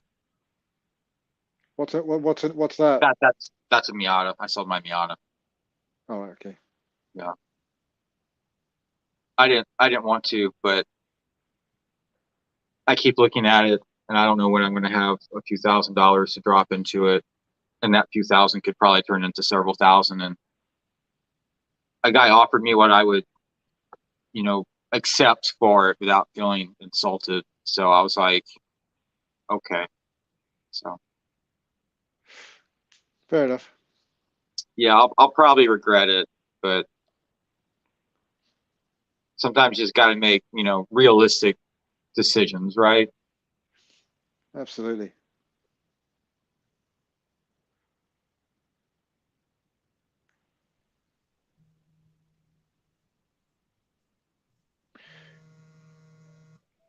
Now, I believe this stuff, I don't know whether it was filmed in Canada or the States, but it wasn't filmed in China, this stuff. I bet that takes skill to jackknife a truck.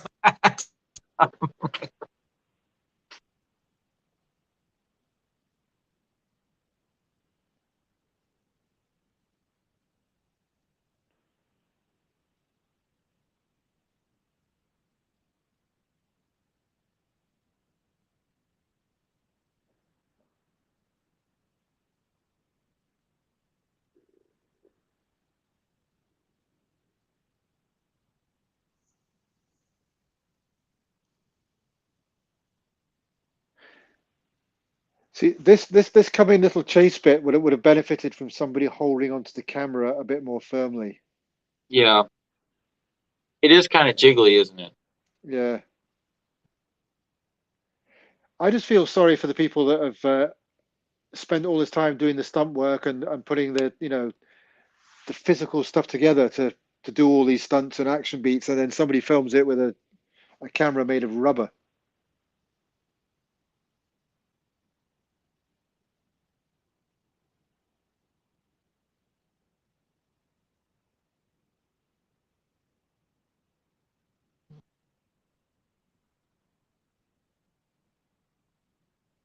I love it in car chases when you get that happy accident of a wheel trim coming off and just spinning past camera.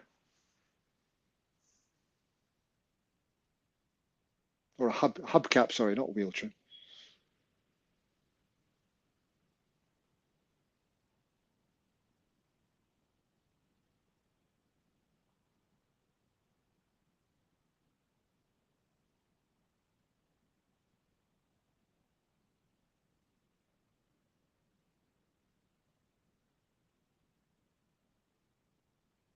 This is a really good shot right here, just taking out the tire.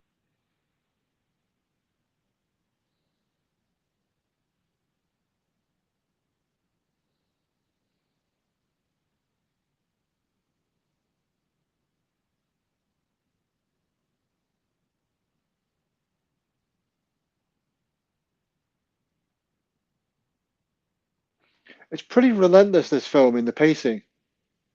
It really is.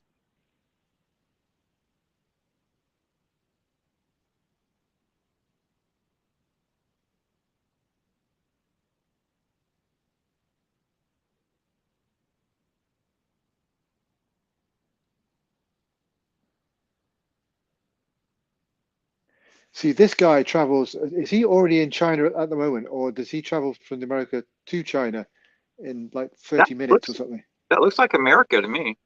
Yeah. I mean, But he unless they gets to got China that. really quickly. Yeah, maybe they got a satellite office in Shanghai and he's just hanging out. Mm.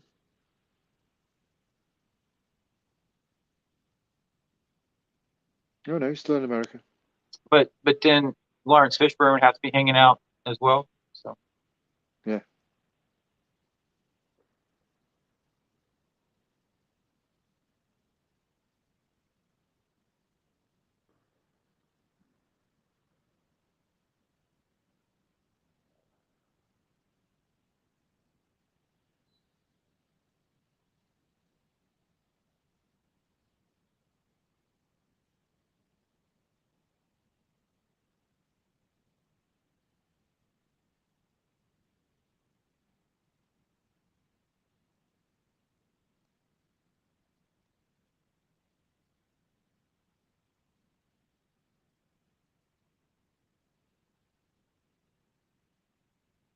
3 years later. but how long do I have to wait?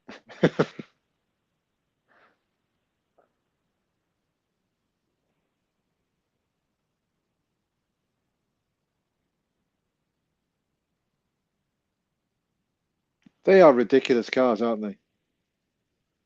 Yeah. Have you ever been in a stretch limousine like that? I don't know if it was that fancy of a stretch limo. Um, One time, we were traveling and we got where we were going, and they had the limo drivers out front. I think it was like, I don't know, 20, $30 to go, it says downtown hotels. I'm like, let's just take that. We'll all get in that. Just go downtown. Just made it more sense at the time.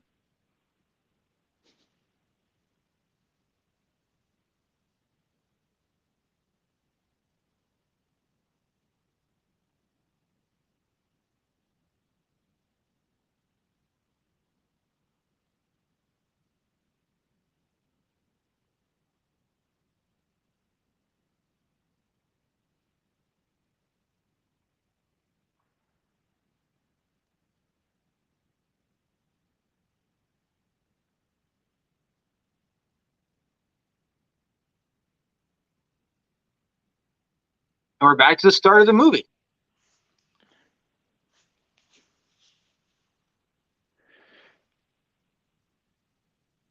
That's Tom Cruise's hand on that thing. So he's sticking up his own nose. That's Oh, the way they filmed that.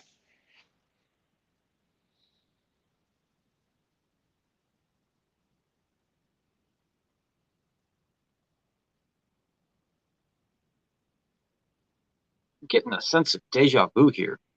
Yeah.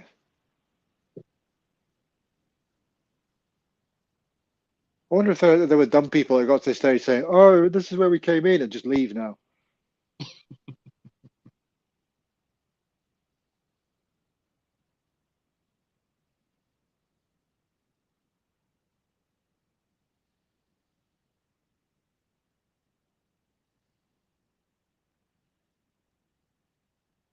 Well, they've had enough time to get back home.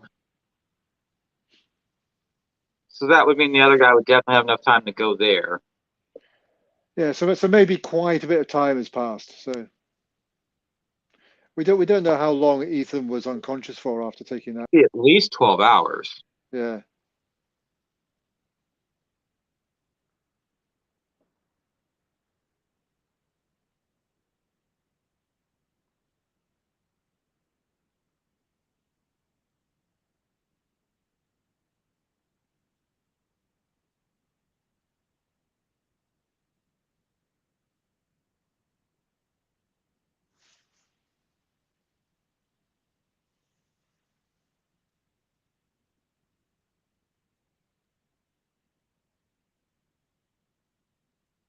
I like the tear here. Yeah.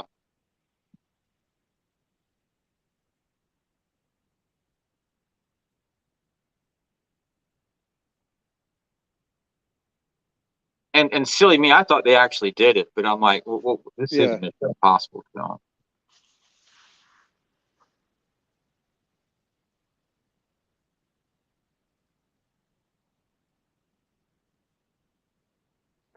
First time watching this, I was thinking, there isn't a lot of humor in the film, and then it gets to this stage, you think, oh, they've gone a really dark route here.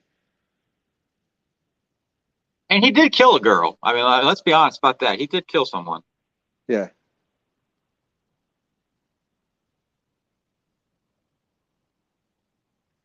And I never saw this coming either. Mm-mm. I'm like, that's not Lawrence Fishburne.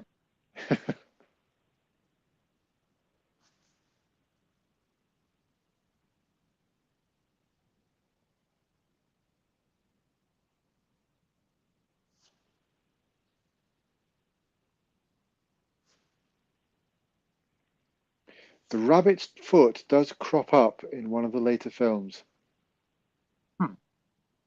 That's all I'll say.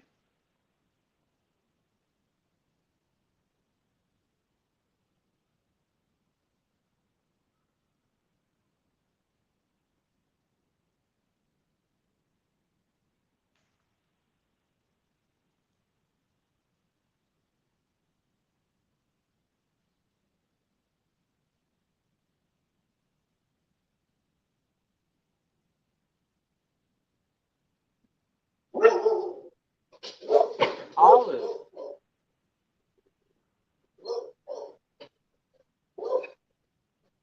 Are they okay? Yeah, I think. Let me go check the mailbox. I'll be right back.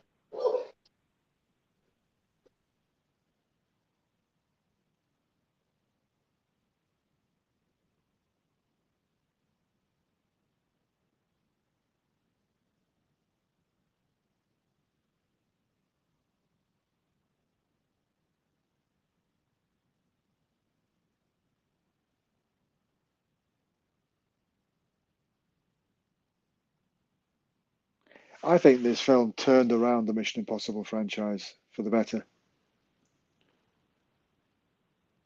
After Mission Impossible 2, which was, I'm a fan of John Woo, so when it comes to Mission Impossible 2, that was a bit of a blip on his filmography, don't you think? I was completely done with Mission Impossible after the second one. Well, luckily I'd seen Alias and was a fan of Alias, so when I heard that J.J. Abrams was doing this, I thought, oh, that could be good. That could be good. They do credit this with saving the franchise. If this hadn't done well, it would have been that would be it. Because I think J.J. Abrams and Bad Robot are still producers on the Mission Impossible series, so.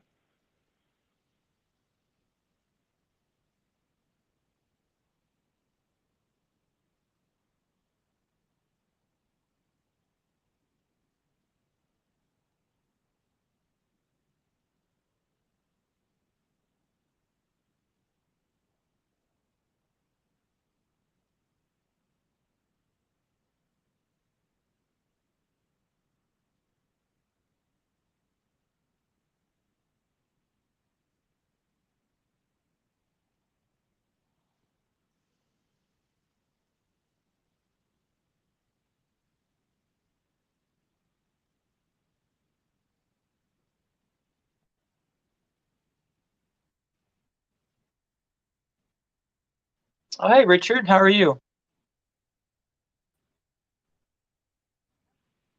He says he was absolutely impressed with this one after enduring part two. Yeah. Yeah, I felt like I endured part two sitting there in the theater.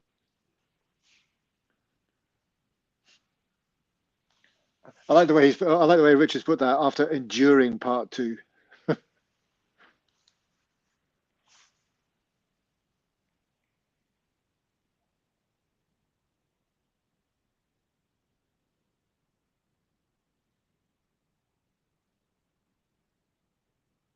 Again, I think that was Tom Cruise biting his own hand.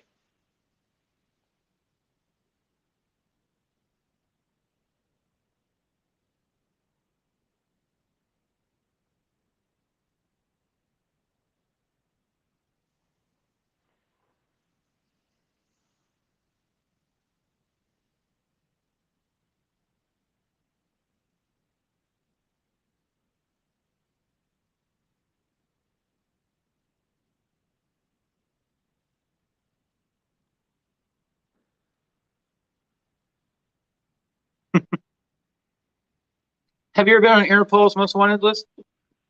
Regularly. Regularly?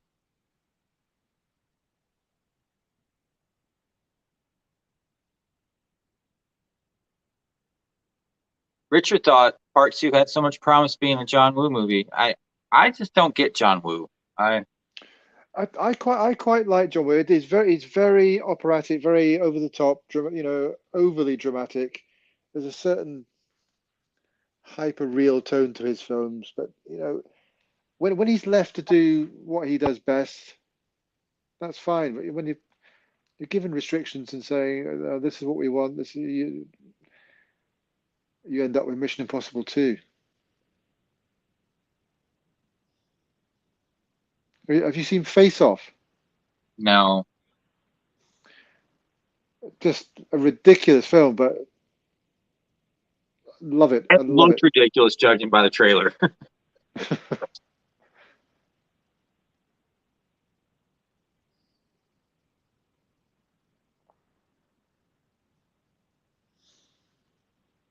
Oh, here you go. Another great running scene.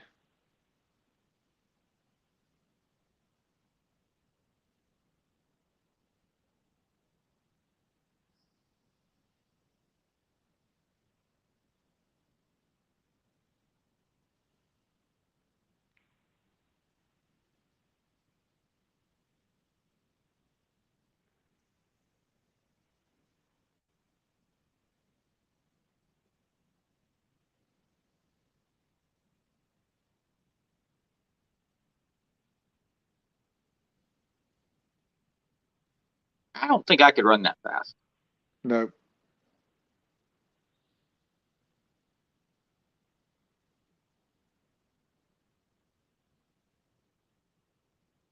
I mean, he's going full bore there, isn't he? Yeah, that's Imagine like full cruise control. yeah. Oh, very good. Very nice. But you get to the end of that and they go cut and they go, right, back to one, let's do it again. You think, oh God, really? How many times can he do that before he goes, right, that's enough for now?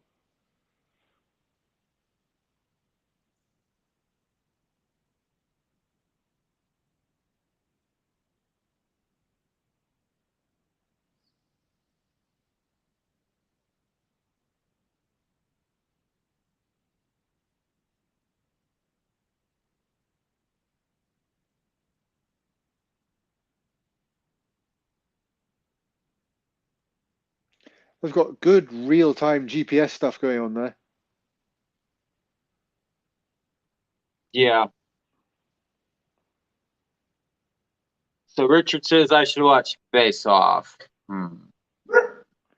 I agree. Oh, baby doll. What's your problem? It's got a score by John Powell as well, Face Off. Really? Yeah.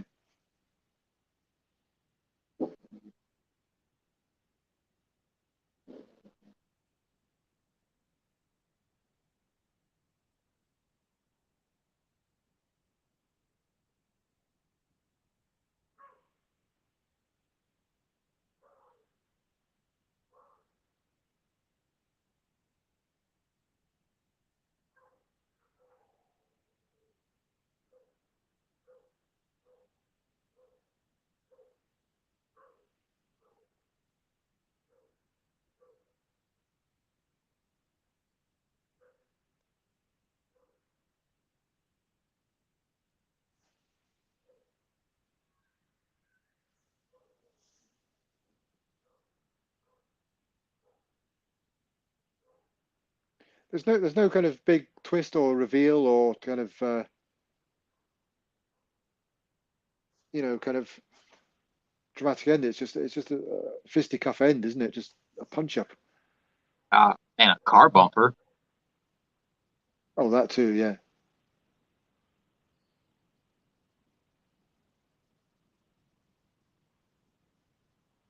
Oh, I forgot he's still got the bomb in his head thing as well. So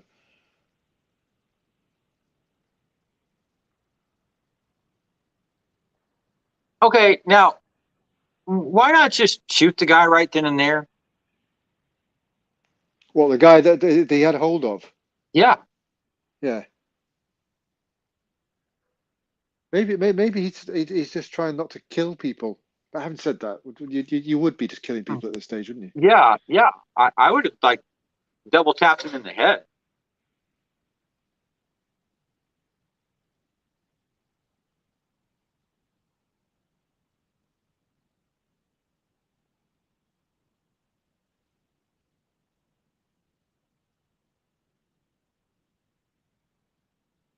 I like the fact that these bombs they put in people's heads, they're not kind of head explodey bombs. They're just little things that just kill you from inside the head. They just Yeah.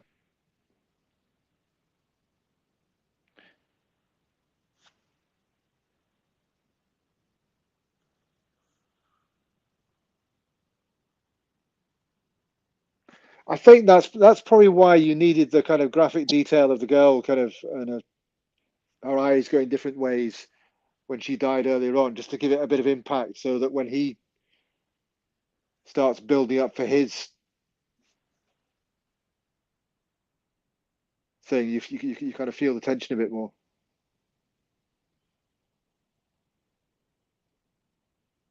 Glad you agree. I do. Yeah.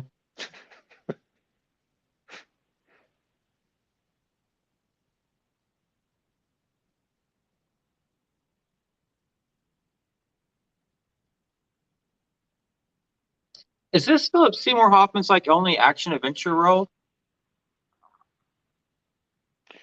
He was in Twister, but yeah, I suppose he didn't really do much physical stuff in that.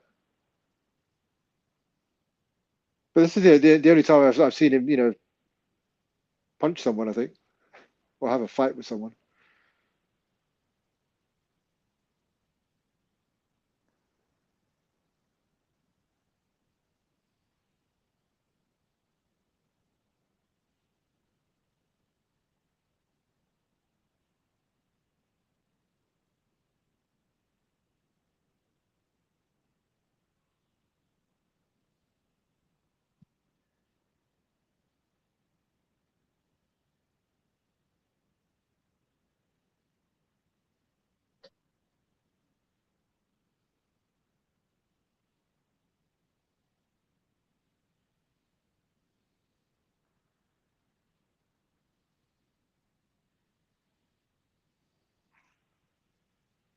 And I think this is probably one of the more creative deaths ever in motion picture history.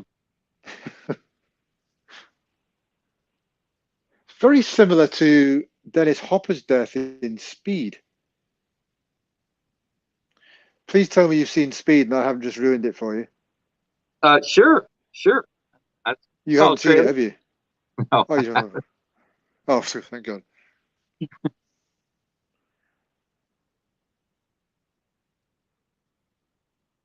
These are all good questions that she is asking him. Yeah.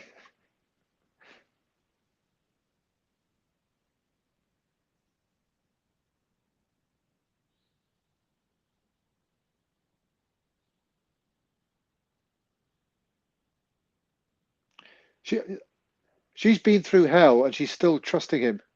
He's obviously lied to her the whole time they've been About together. something. I mean,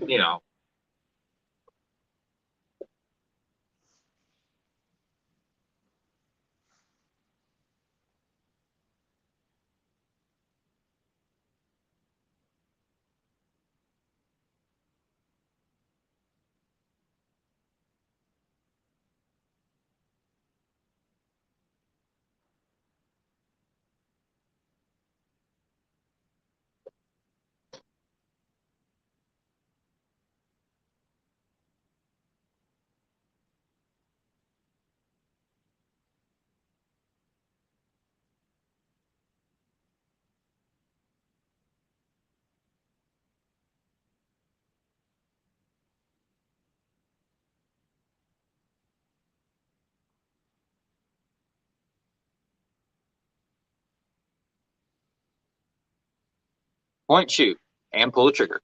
Yes.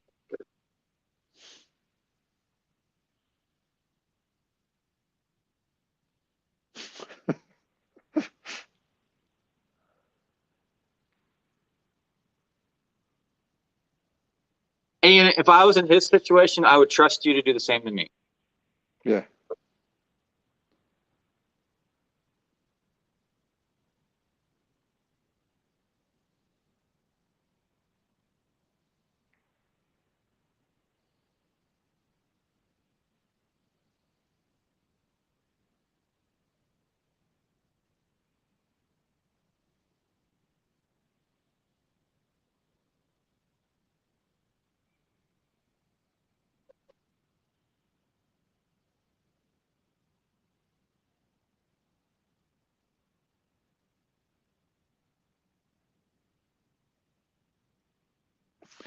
She was in another film with Shia LaBeouf where they were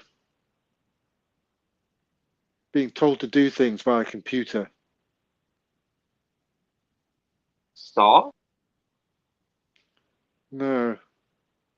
I can't. What was it called?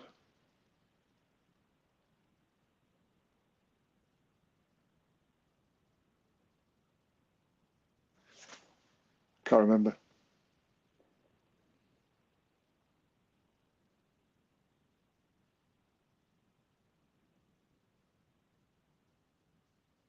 Wonder how many times they did that to get that thing to roll out just perfectly. It could be CGI. Could be, yeah.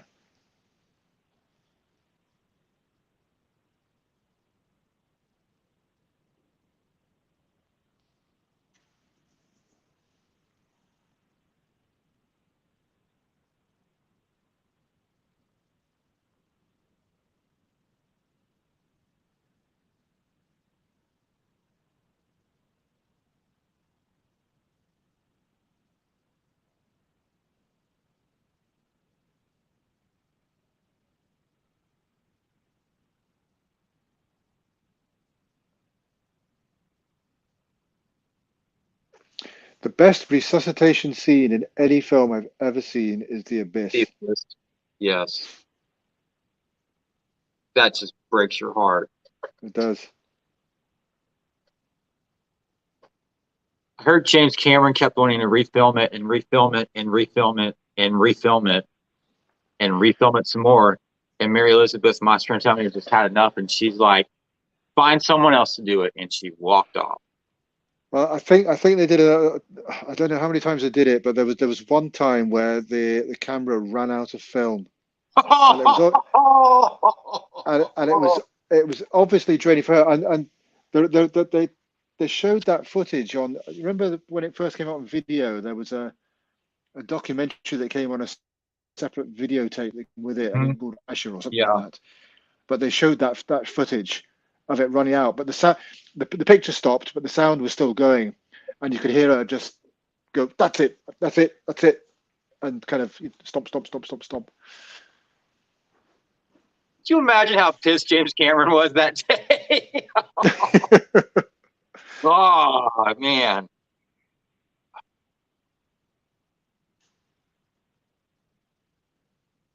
And she's still being so nice. Like, why are we in China? Why are these people trying to kill us? You've been lying to us the whole time. I don't. What? Who are you? What's good? Why? Get away from me, you freak!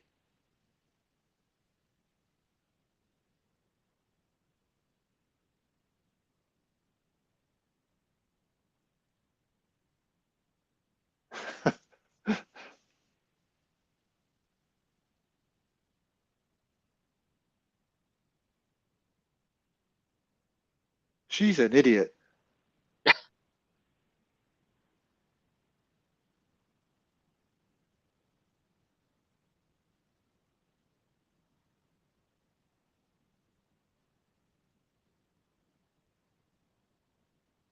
No, have I just missed this on my first and second viewing of this film? Do they explain why the other girl thought Lawrence Fishburne was the bad guy?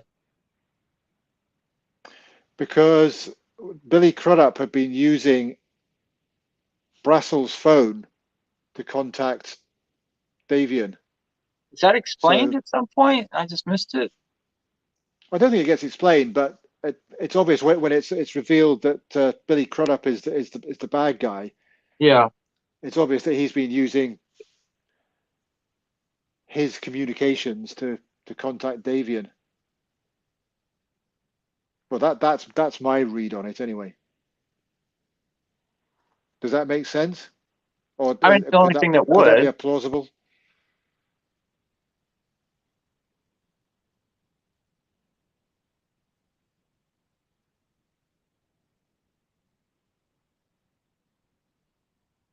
I like that you know, it's all smiles around. You know, everybody's happy. It's all worked out, and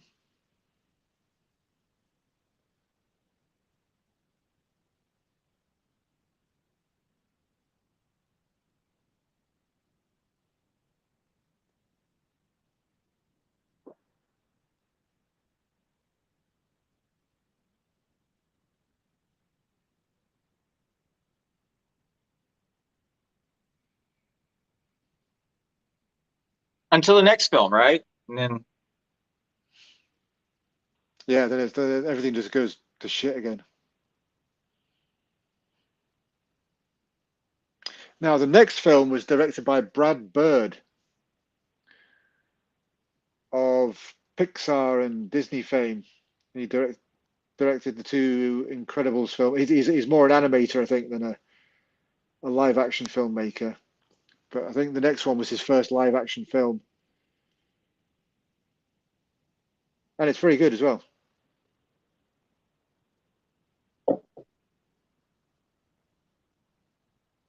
I'm like, So what was your overall opinion of this?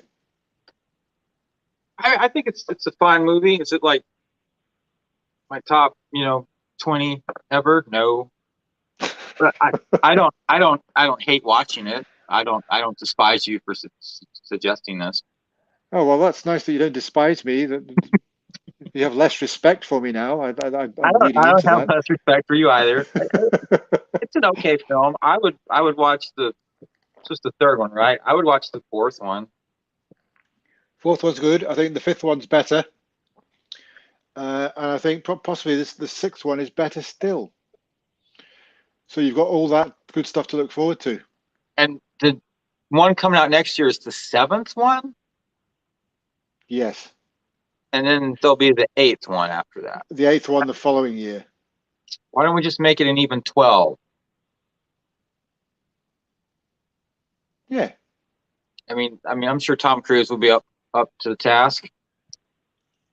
Yeah, well, he'll be what? He'll be 62 when the second of the new ones comes out. Harrison Ford's 80, still doing Indiana Jones. So yeah, that's very true. That's very true.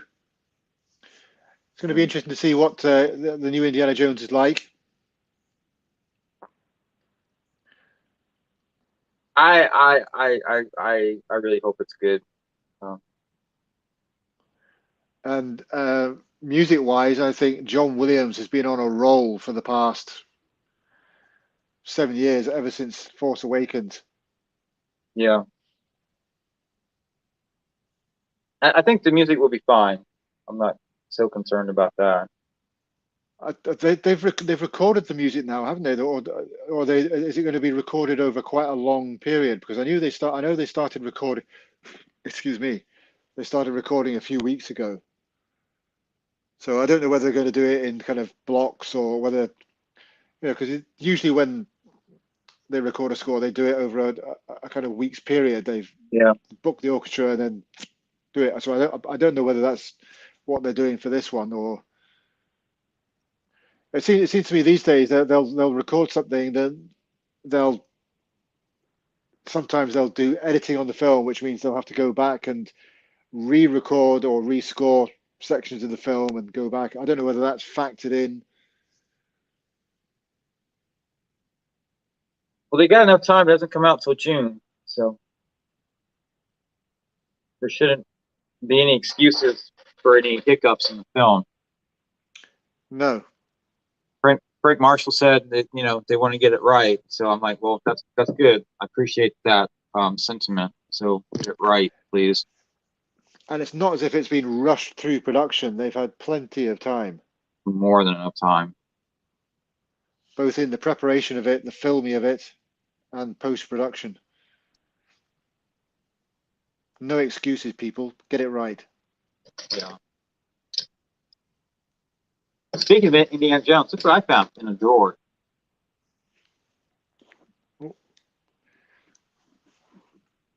What's that? I can't. Young Indiana Jones Chronicles, still in the long box, still sealed. Really? Yeah. Wow.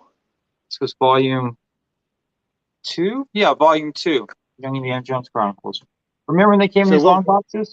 Yeah, well, we didn't get them in the UK. Really? But I used to go to London to Tower Records, 58 Dean Street Records, and the other shops there, and they used to get imports, and they used to have them in the long boxes. So I bought Total Recall and Gremlins 2, both in the long boxes. But it was one of those things. I got them. Long boxes were in the bin. Yeah. Yeah. Not even thinking that, oh, should I keep all these? I remember we had one record store here, and they would immediately just rip them out and put them in these plastic clamp things so people couldn't shoplift them as easily. Because back when stealing CDs was a thing. Yeah. I don't guess anyone does that anymore. It was an interesting thing, but I never really saw the point of it. I forgot I had this. It was in my other desk drawer. I was like, oh, cool. Has it ever been out, or is it still sealed in there? Sealed and everything. Amazing. I've got them all on open CD. I'm not sure when or why I got this. I'm sure I got it off eBay, but I can't really tell you why I got it. Maybe the novelty of it, I guess. I don't know. It's a bit of archaeology. It is.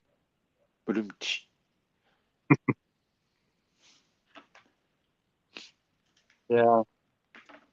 I'm torn between selling it on eBay or passing it along or keeping it as is. No, keep that as is. As is? I think. If you've got them all on CD that you can open and play, you keep that one keep that in the way it is. Then you can bring it out, in later years and go, oh, this is the way they used to be in the olden days. Obviously, using that kind of voice as well. Yeah, David remembers these long boxes. Yeah, I used to keep the long boxes, and I would hang them by fishing wire from the ceiling, and I had all these mobiles just on the ceiling. I was much younger then. I would not do that today. But do you have any other CDs still still sealed? No. I mean, not that I can think of. I might have something somewhere. I just don't remember.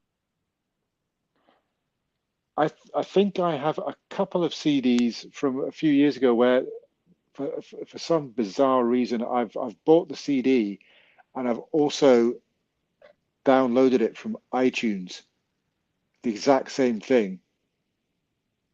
So I don't have to unwrap the CD. So I've basically bought it twice, which is just nutty. I've discovered a lot of CDs that I bought twice or thrice or more than that myself. I did that a while back when the first when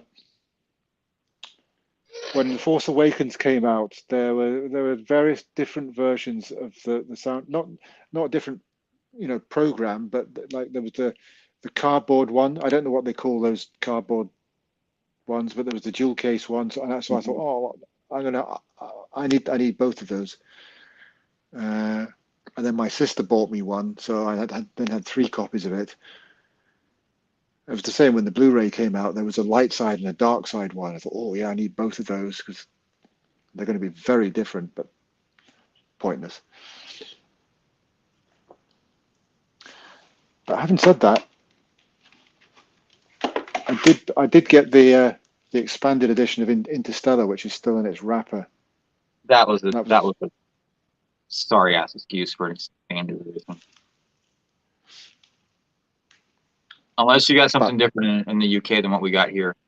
No, I doubt it. I doubt it. They just redid the original soundtrack release, and then they put all the other stuff on another disc. And I'm like, well, what? This is lazy.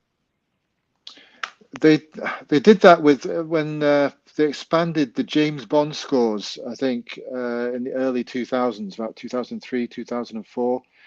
So you had the original program in the first half of the disc, and then all the extras were just tagged on at the end. There was no kind of expansion, so you got the complete score. It was just, I mean, I was as a James Bond fan and a John Barry fan, I was glad to have the extra music, but they could have been a bit more, Put some effort imaginative into with the it. way they presented it. Yeah. Yeah. But And I still got your package here. I'm having to go to the post office. I got so much stuff to mail out. It's not even funny. Okay. that's okay. I've got plenty of stuff to keep me going. I'm still re-listening to Glory and Willow at the moment. Oh, that was the thing. I try to focus on it. That Lonesome Dove. Yeah. Yeah. Have you got that? No, I don't. That's a wonderful, wonderful score. You know, that's kind of what Kevin Costner wanted for Dances with Wolves. He wanted Basil Podores, but he was busy or he didn't want to do it, or whatever reasons he didn't do it. And then he went with John Barry. Oh, and I think because Basil was friends with John Milius, and I think John Milius had a film coming out. And I think Basil Polidorus always used to score John Milius's films. Yeah. So he went with his friend, a loyalty thing. So it would have been interesting to see what Basil Polidorus would have done with Dance with Wolves, but we got a stunning score from John Barry. Not having that John Barry score for Dances with Wolves. No, it's just, to me, that it's sublime, that score. It really is. David wants to know what's better, Willow or Glory. Oh.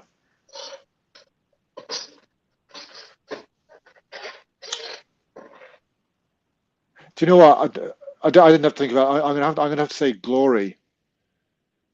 I love Willow. I love Willow, but Glory just hits it out the park on every track. There are. I mean, Willow's great. It's a much longer score. So inevitably, there's going to be some stuff that you can skip a bit, or yeah. It's not taking away anything from Willow. Love them both. Glory post, I think. I hope that's okay. Oh, he's agreeing with me. Yes. There's no right or wrong answer. That's just my opinion. So, but it's always nice when somebody agrees with you. What do you think, Daniel?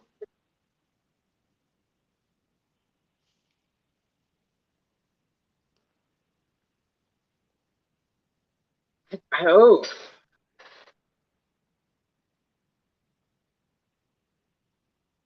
Or do you hate them both? I can't really decide. I will say this: the new remastered Clear and Present Danger made my receiver shut itself off after 2 hours. Why? It said overload or something like that, and it just bloop, shut itself off. That was like, oh, that's weird. Well, my neighbors are happy. Yeah, I guess it's just too much for it to handle after 2 hours of. Were you playing it quite loud? I wouldn't say it was quite loud. Very loud, then. No, not very loud. Oh, it was audible, but okay. It's the receiver is probably 20 years old. didn't think they shut down like that though. Was it overheat or Never had that happen before. interesting? It's like overload or something along those lines, and I'm like, I've never seen that. So, Well, Clear and Present Danger is quite a powerful score though, so maybe it was just the sheer power of it. I was listening to one of my Entrada CDs yesterday, like 3.5 hours. It never shut itself down. Yes, David. The neighbors should be so lucky to hear some good music. Yeah, absolutely. I like the fact he's written "Pensive Birdman" there, because when I asked you about your opinion of Glory and Willow, I thought the video had frozen. That's why I put my glasses on to see if you were moving. We've gotten so much good James Horner stuff in the past 12 months. Got Field of Dreams re-release, Clear and Present Danger, The Willow, Glory.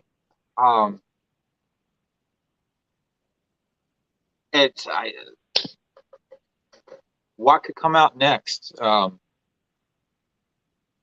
I would love to see a remastered American Tail 2. That would be amazing. I would like a remastered Gorky Park.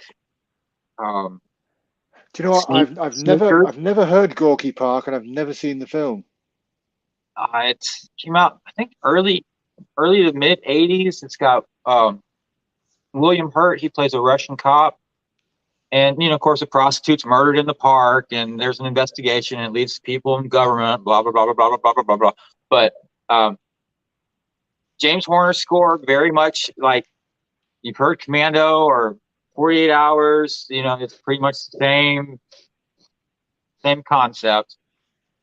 But it's just slightly different. Yeah. David's put on a comment saying Brainstorm expanded. Wasn't it already expanded? Or am I thinking of Project X? I thought Bruce Sarabande did an expanded Brainstorm.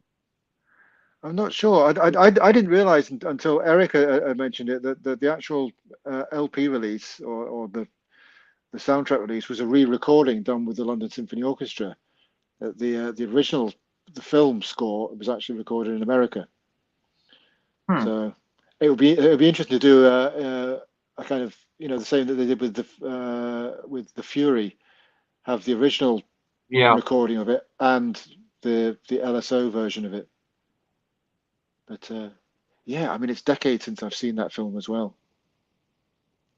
So yeah, I would have to listen to that again.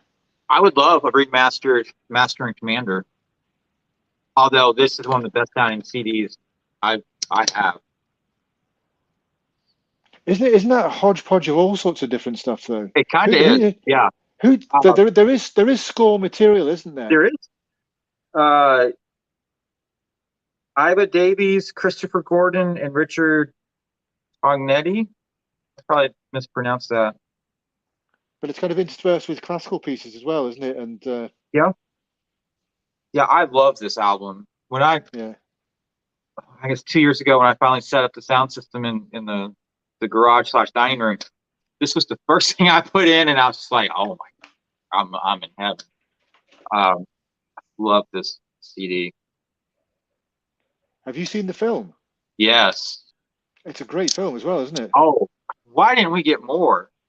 Yeah, I know. I think it was a modest success, but I don't think it was the. Yeah, it was a modest success, and it got lots of Academy Award nominations, and it also came out the same year as I think the last Lord of the Rings movie, and that's just. It got lost in there. And that sucked all the oxygen out of the room. But I would all the films in recent years that demanded a sequel is that one, because there were so many different things you could have done with it, so many different adventures you could have had with that guy and that crew. Yeah, it'd have been great. The guy wrote several books. Yeah. He wrote until he died, and his last book was unfinished. But the book that the film was based on. It was I think originally, and they changed it for the film. It was originally an American ship. It was. They were going after, but obviously they thought, you know, we've got to make it palatable for the Brits and the Americans. We'll make it French. So that's yeah. I need to watch that film again. It's. David asked, "Have your CDs held up over time?" Well, I've worn out, I think, one CD in my entire life, and that was my first Legends of the Fall. I wore that CD out. I also played it a lot in my Discman, and the cover kept wanting to pop up, so I would hold my hand on top of the cover on the Discman, which would press down, and I think that might be why the CD wore out over time. Do you know what? I've never had any problems with CDs. I mean, you mentioned CD rot there, and I've seen people. I don't know whether it's people just storing them or just storing them in, you know, in marmalade or jam. I don't know what people do with their CDs, but I've never had any problems with them breaking apart or kind of degrading.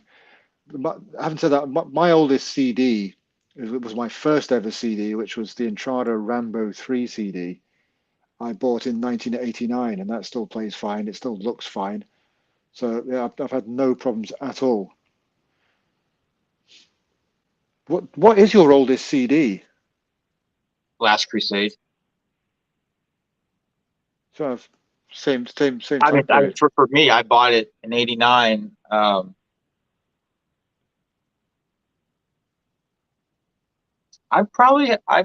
guess those Gerhard CDs, when did they come out? And because I bought those used on eBay. You've got the individual ones though, haven't you? Mm-hmm. Yeah. Well, yeah, I think they were early kind of releases, weren't they? So they would have been kind of early to mid '80s, I would imagine. And they still play okay? Yeah, they're fine. Yeah. You know, I think a lot of it is to do with how people store them, or, you know, whether it's the atmosphere of where they're storing them. I don't know. Throw it in the back of the car instead of putting it in the case. I think if you take it out and you put it in the case, and you know, you should be good to go. Yeah, I mean, I see other people's CDs, and you know, the playing side is just scratched to hell, and I think, what are you doing with CDs? But you know, admittedly, this is a brand new CD, but all my CDs look like brand new CDs. So, I mean, this is an extra Stargate I got somewhere, sometime. I don't know who had it before me. It looks fine. Yeah. I mean, even that Gerhard CD I bought, the Star Wars Close Encounters one, is nowhere to be seen.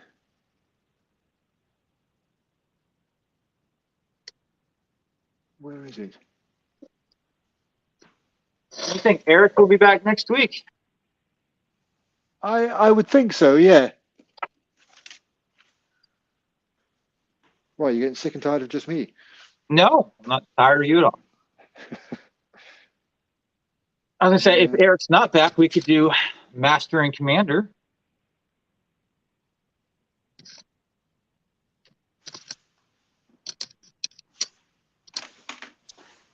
Or the Lake House.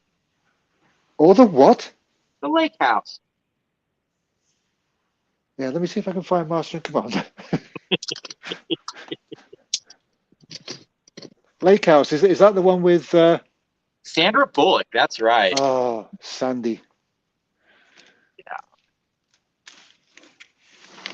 I'm sure I have got Master and Commander.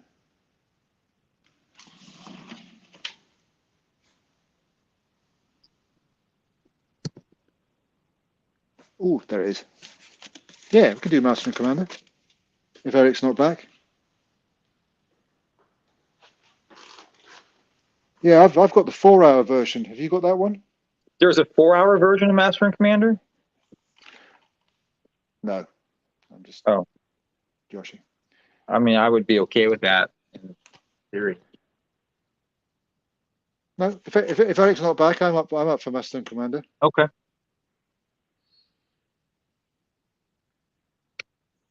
And you rather do that than the lake house? Yeah. Okay. To be brutally honest. That's fine. It's been a while since I've seen this anyway, so. Yeah, it's a great adventure film, but there's also the kind of the middle portion of the film at the Galapagos Islands. Is it the Galapagos?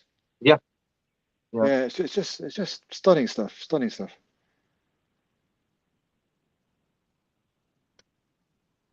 Yeah. Erik, come back, because if we watch Master and Commander and then he's still not back the following week, it will be Lake House or something.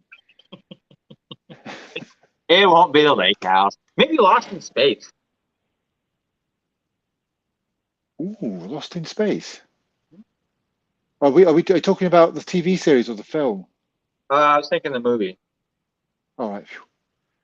Great score. I'm sorry? Great score to that film. Yeah. Bruce Broughton did a fine job on that. Yeah. Do you have the expanded version of Lost in Space?